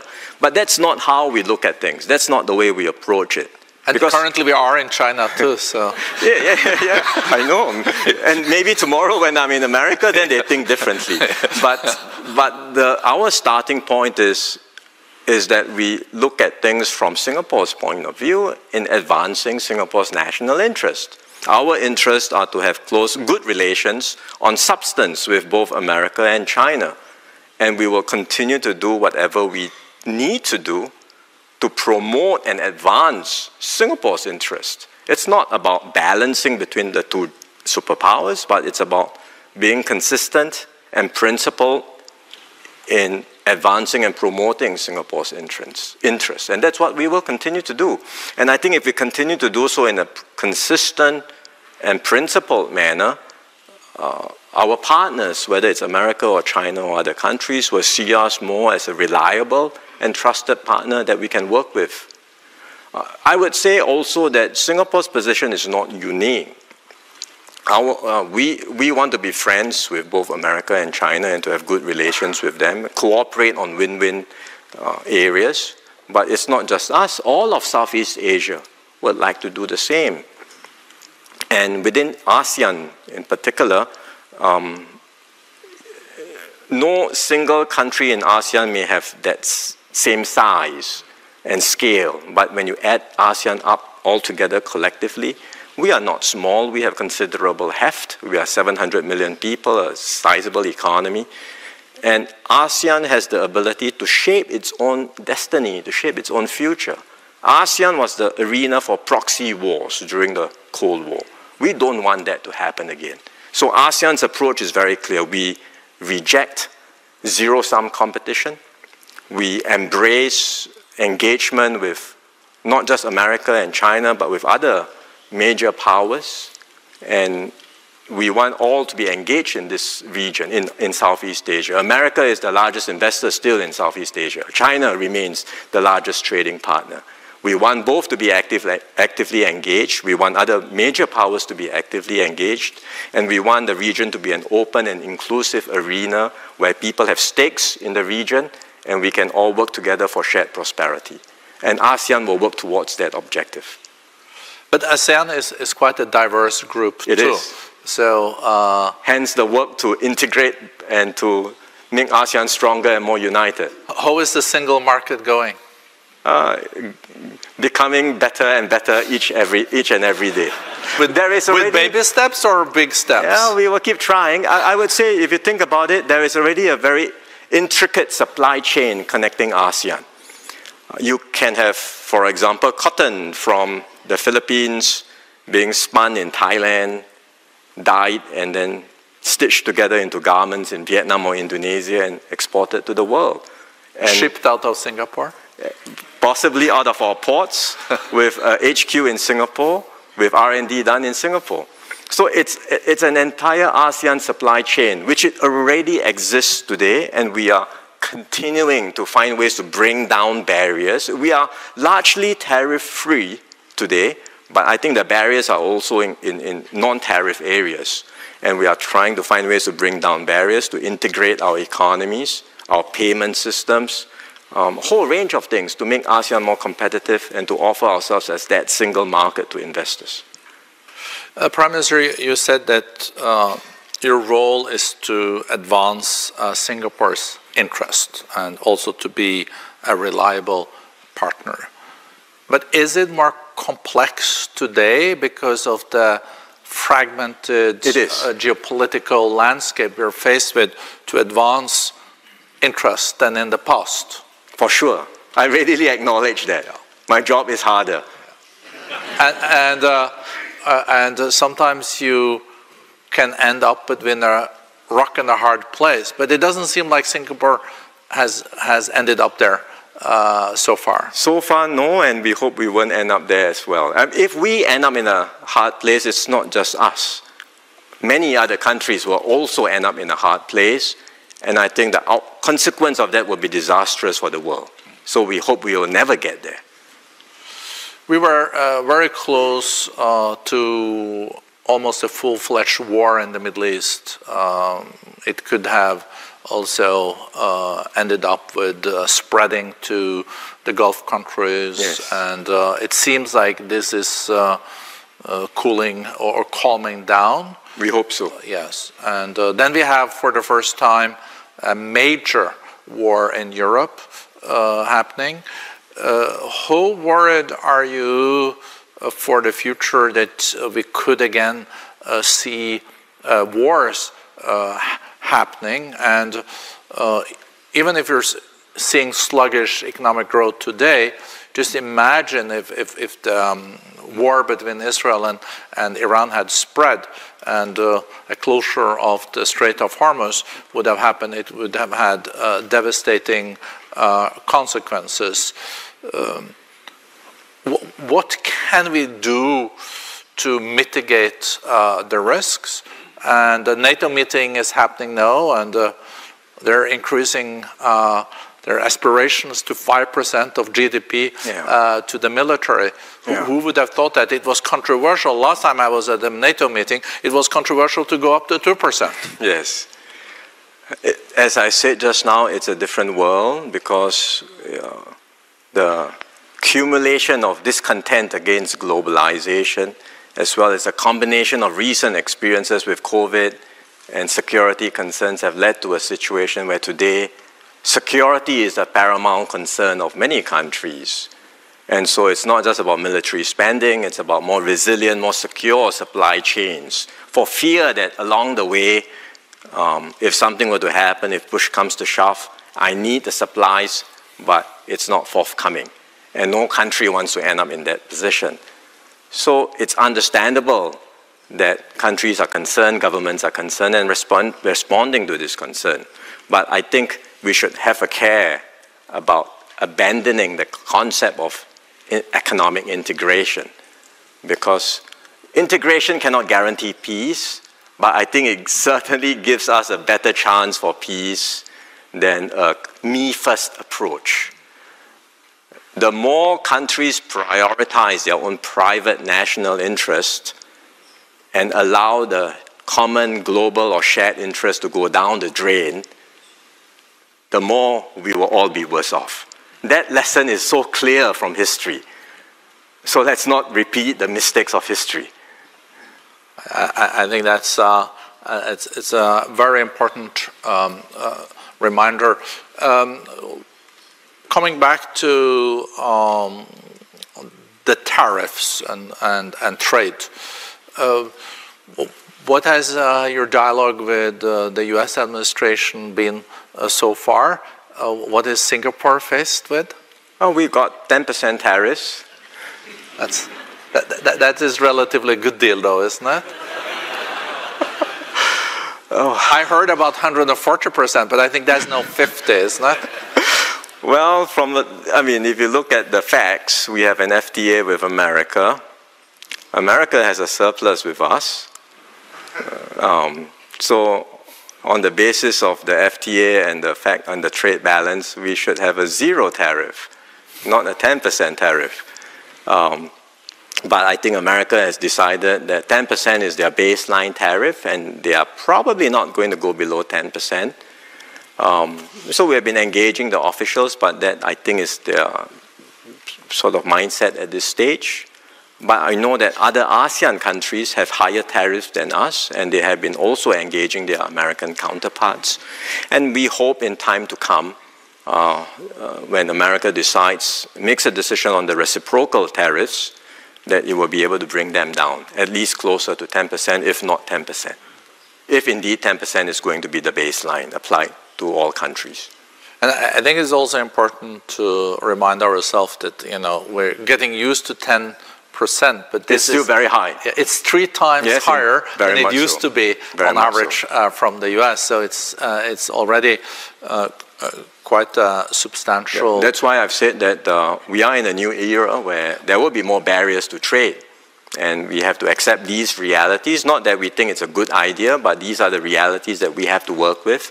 And in the meanwhile, countries that would like to promote and advance the agenda for free trade should come together and work in different formats, different platforms, whether regional or plurilateral platforms, to advance the agenda for free trade. And Singapore will be the first to lead the charge on this. You know, Singapore has always been at the forefront also when it comes to technology. Just go to the port of Singapore and it is just mind-boggling what you're faced with.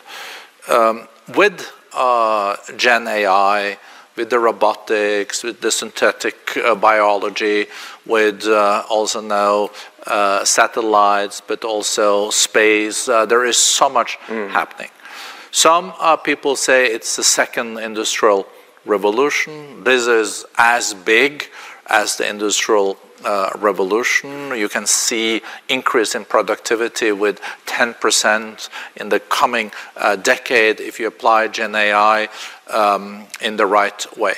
Could you, when we're getting now at the end of this dialogue, say something about how do you assess the magnitude and the paradigm shift we're faced with in these technologies, and how do you position your own country to be at the forefront? We think it's a major game changer. AI will be a major game changer. We, like all countries, would like to harness the benefits of technologies and AI to push the frontiers of our economy, raise productivity, and improve the lives of our people. But I would say that our focus is not just on what happens at the leading edge. There is a lot of media attention on where are the breakthroughs, which are the next unicorns, which are the next big, when will we get AGI, you know, to materialize? All these are important conversations, no doubt. Or a DeepSeek in Singapore. Maybe, but we would like to harness AI in a different way, which is to make sure that the benefits are broad-based. Get every Singaporean, every company to really make full use of technology to improve and uplift themselves. And I'll give a simple example. When we embarked on our computerization drive in the 1980s, we had very few computers.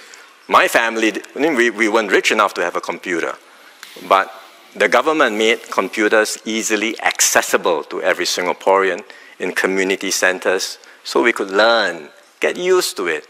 In school, we had a computer club. It was very popular. Many of us would go there to play computer games, no doubt. But along the way, we learned and we got familiar. And it's not just at the top end. Everyone became familiar with computers very quickly. And we could harness computers and new technologies to improve our lives, to be more productive, and to transform society. In the same way with AI, let's not get too obsessed with what's happening at the cutting edge. But how can I, as a government, harness AI effectively to transform my processes in government? How can businesses, big and small, even the small, medium enterprises, make full use of AI to improve their processes, to become more productive? And importantly, how can I get every worker to master AI tools and be familiar with AI tools to be more productive? That's what we are obsessed about. I think that's a great aspiration. It's also about wealth trickling down, yes, and everyone benefiting from it. And I think that when I followed the election also in Singapore, I think, at least my interpretation is one of the reasons why you did so well is we were addressing also practical challenges for the people in Singapore. It has to be. It has to be. I mean, the housing prices and all this. A nation's progress has to be shared, felt, and experienced, and translated into improvements in the lives of people day by day. If it does not, there will be a disconnect, and the compact gets undermined, and societies don't hold together. And we don't want that to happen in Singapore. And you saw the primaries in New York, maybe, this morning? I've not been keeping track. No, but I think we should look it up. But that shows also that if things are not addressed, it can lead to also frustrations. But Prime Minister, so good to have you here. Thank you. I really enjoyed the discussion and also learning from your thoughts. So thank you very much. Thank you. Very good to talk to you. Thank you very much. Thank you.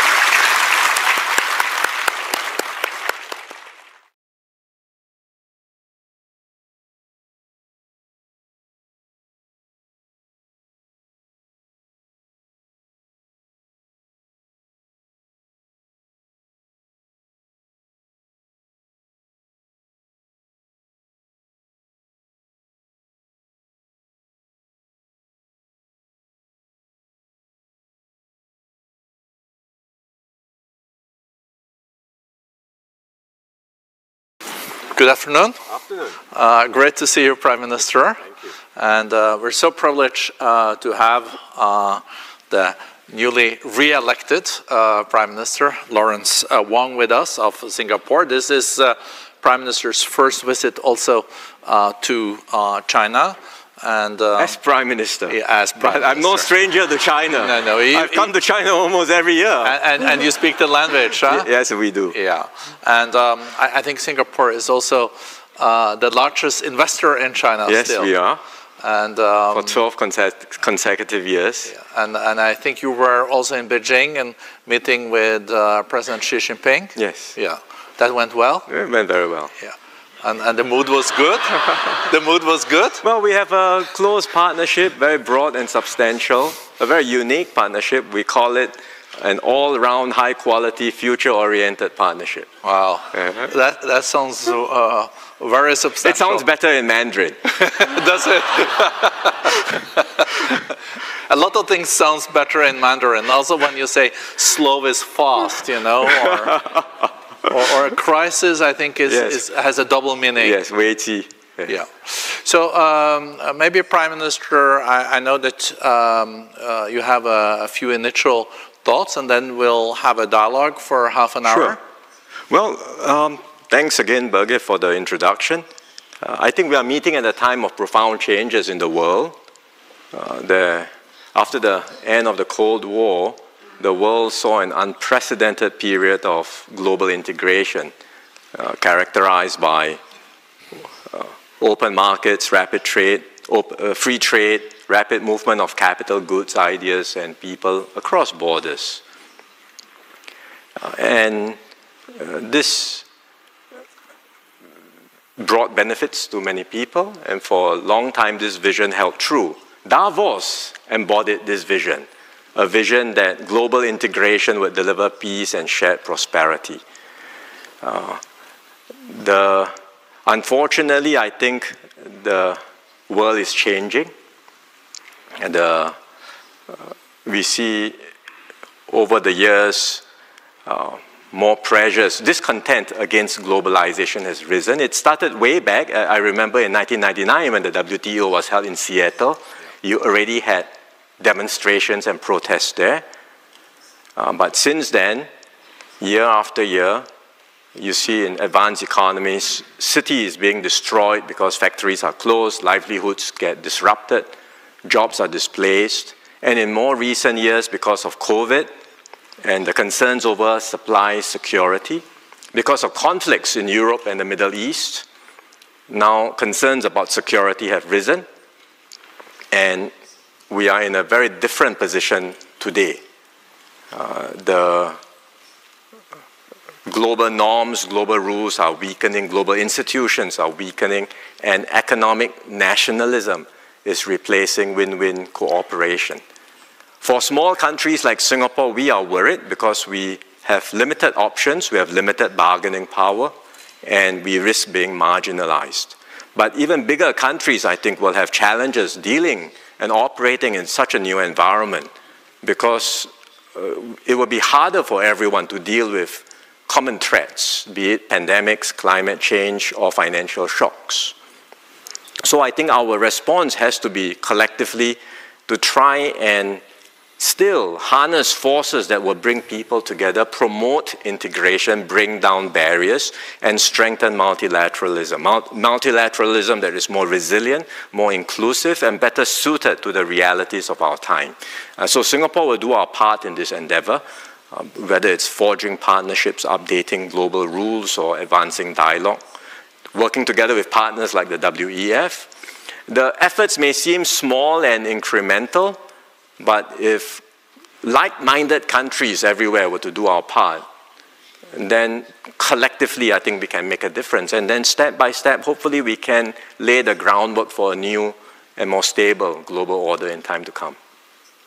Thank you. I think Prime Minister deserves an applause for that.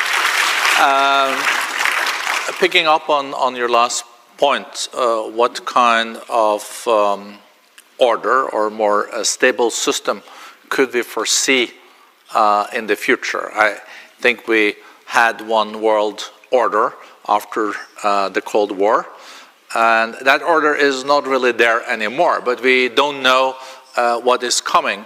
The Premier lead this morning said we have to avoid the law of the jungle, or the jungle growing back.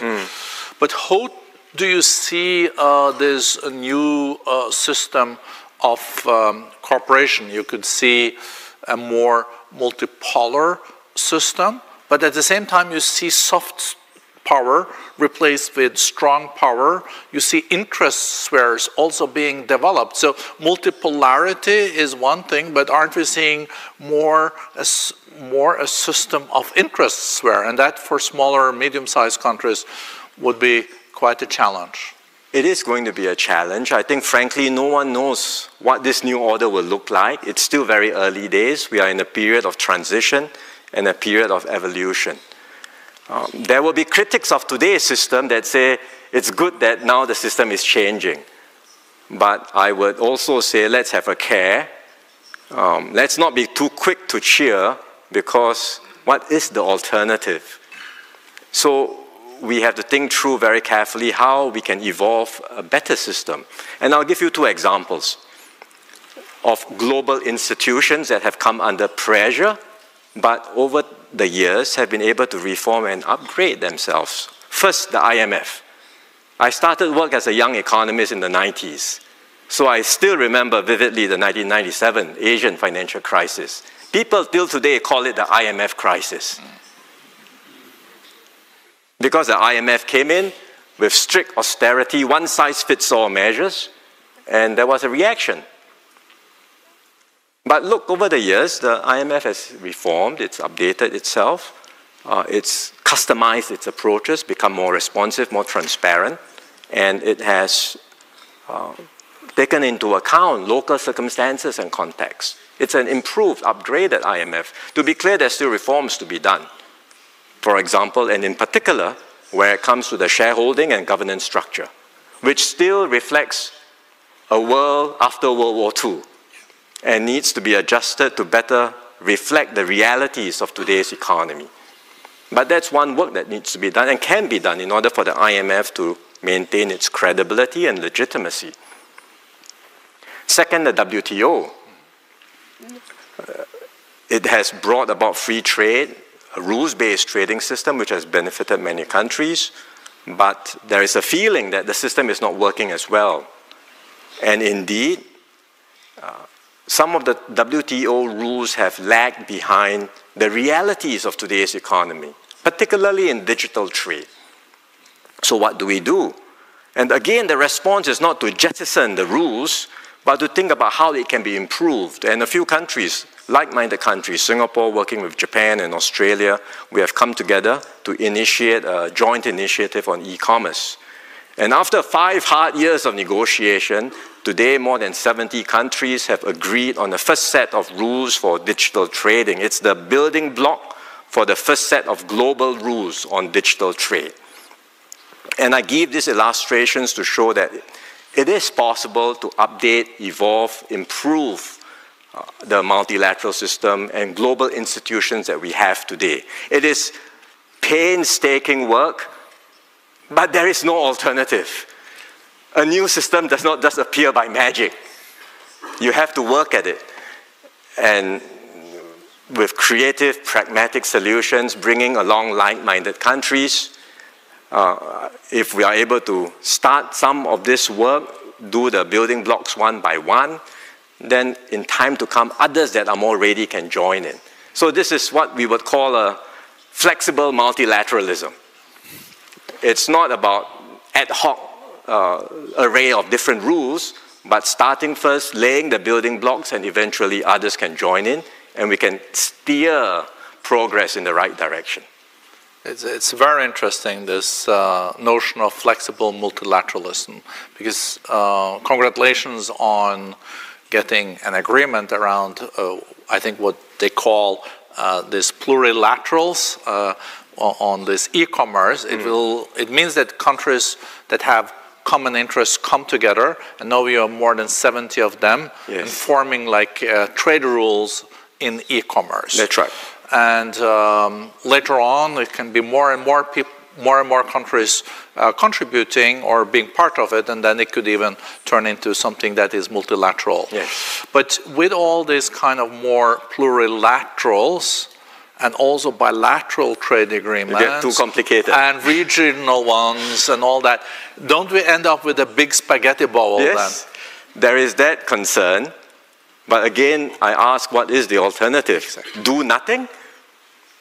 It cannot be do nothing and hope that someday along the way something new emerges out of nowhere.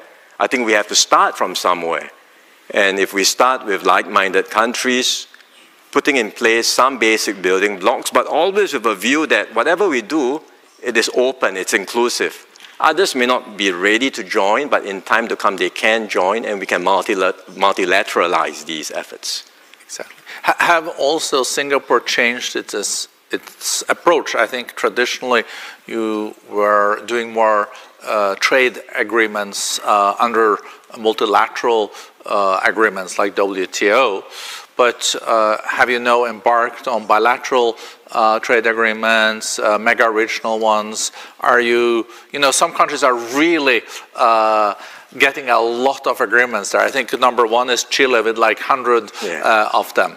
Well, we did start with many bilateral FTAs too. Yeah. And then over time, these FTAs became the building blocks for a more robust multilateral system. Yeah.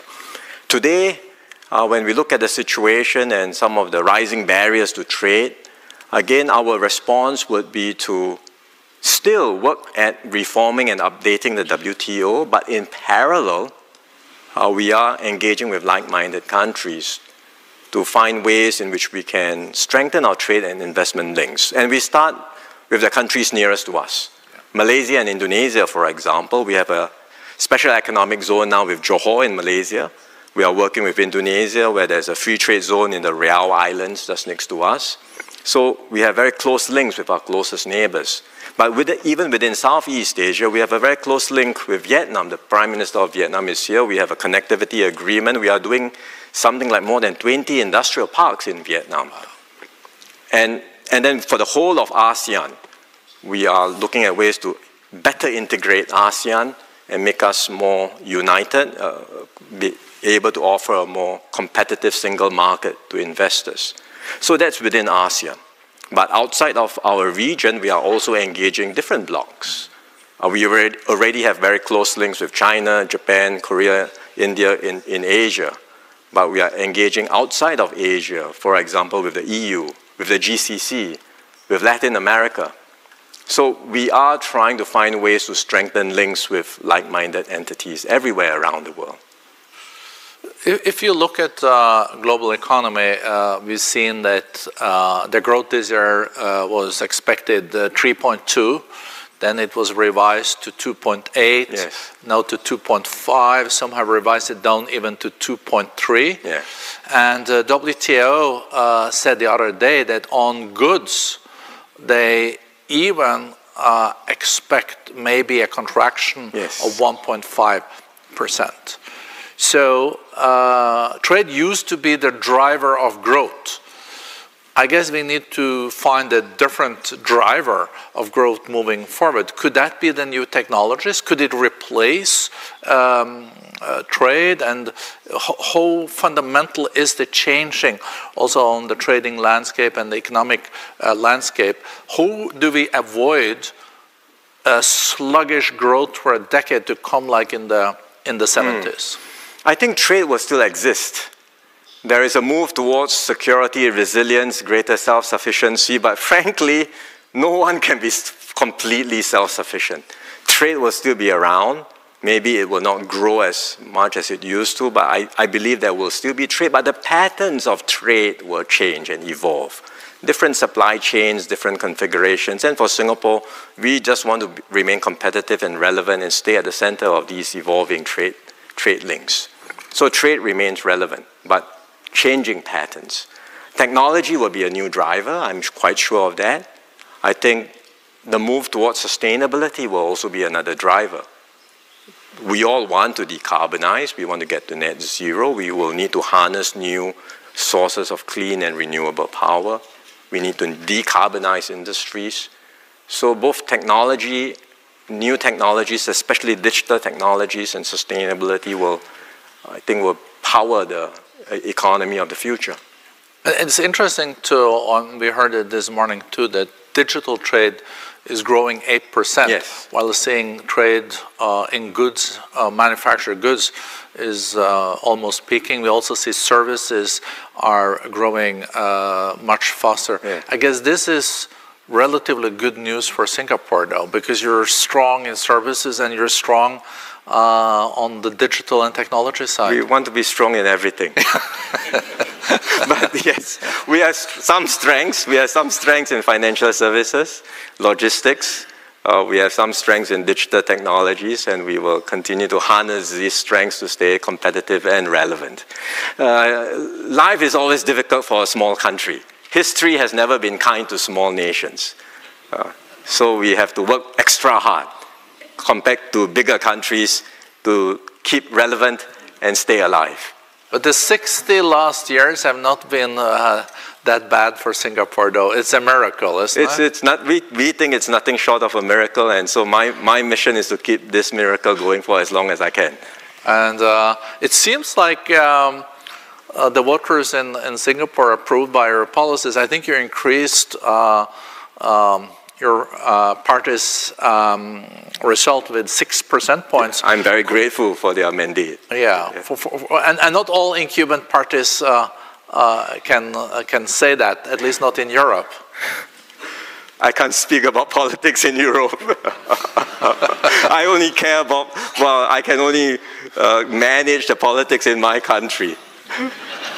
Which is enough for me. And managing politics in Singapore means that you also have to deal with the big players, because you're such an open economy. As I said at the beginning, through Singapore, you are the largest FDI, foreign direct investor, in China, yes. But I guess in many ASEAN countries too. And now you have to maneuver between your special friends in the US and in China. How do you balance that? Yeah. Well, that's the favorite question that gets asked of Singapore in conferences like this. I'm surprised it took you a while to get to the question. I wanted to warm you up and hope for a different answer, you know. Well, the simple response is we have good relations with both. We have broad and substantial relations with both America and China. And I know everyone monitors and tracks what we say and what we do very closely, trying to parse every hidden meaning behind every word, behind every action, whether we are moving closer to one or the other. But that's not how we look at things. That's not the way we approach it. And because currently we are in China too, so. Yeah, I know. And maybe tomorrow when I'm in America, then they think differently. But our starting point is that we look at things from Singapore's point of view in advancing Singapore's national interest. Our interests are to have close, good relations on substance with both America and China. And we will continue to do whatever we need to do to promote and advance Singapore's interest. It's not about balancing between the two superpowers, but it's about being consistent and principled in advancing and promoting Singapore's interests. And that's what we will continue to do. And I think if we continue to do so in a consistent and principled manner, our partners, whether it's America or China or other countries, will see us more as a reliable and trusted partner that we can work with. I would say also that Singapore's position is not unique. We want to be friends with both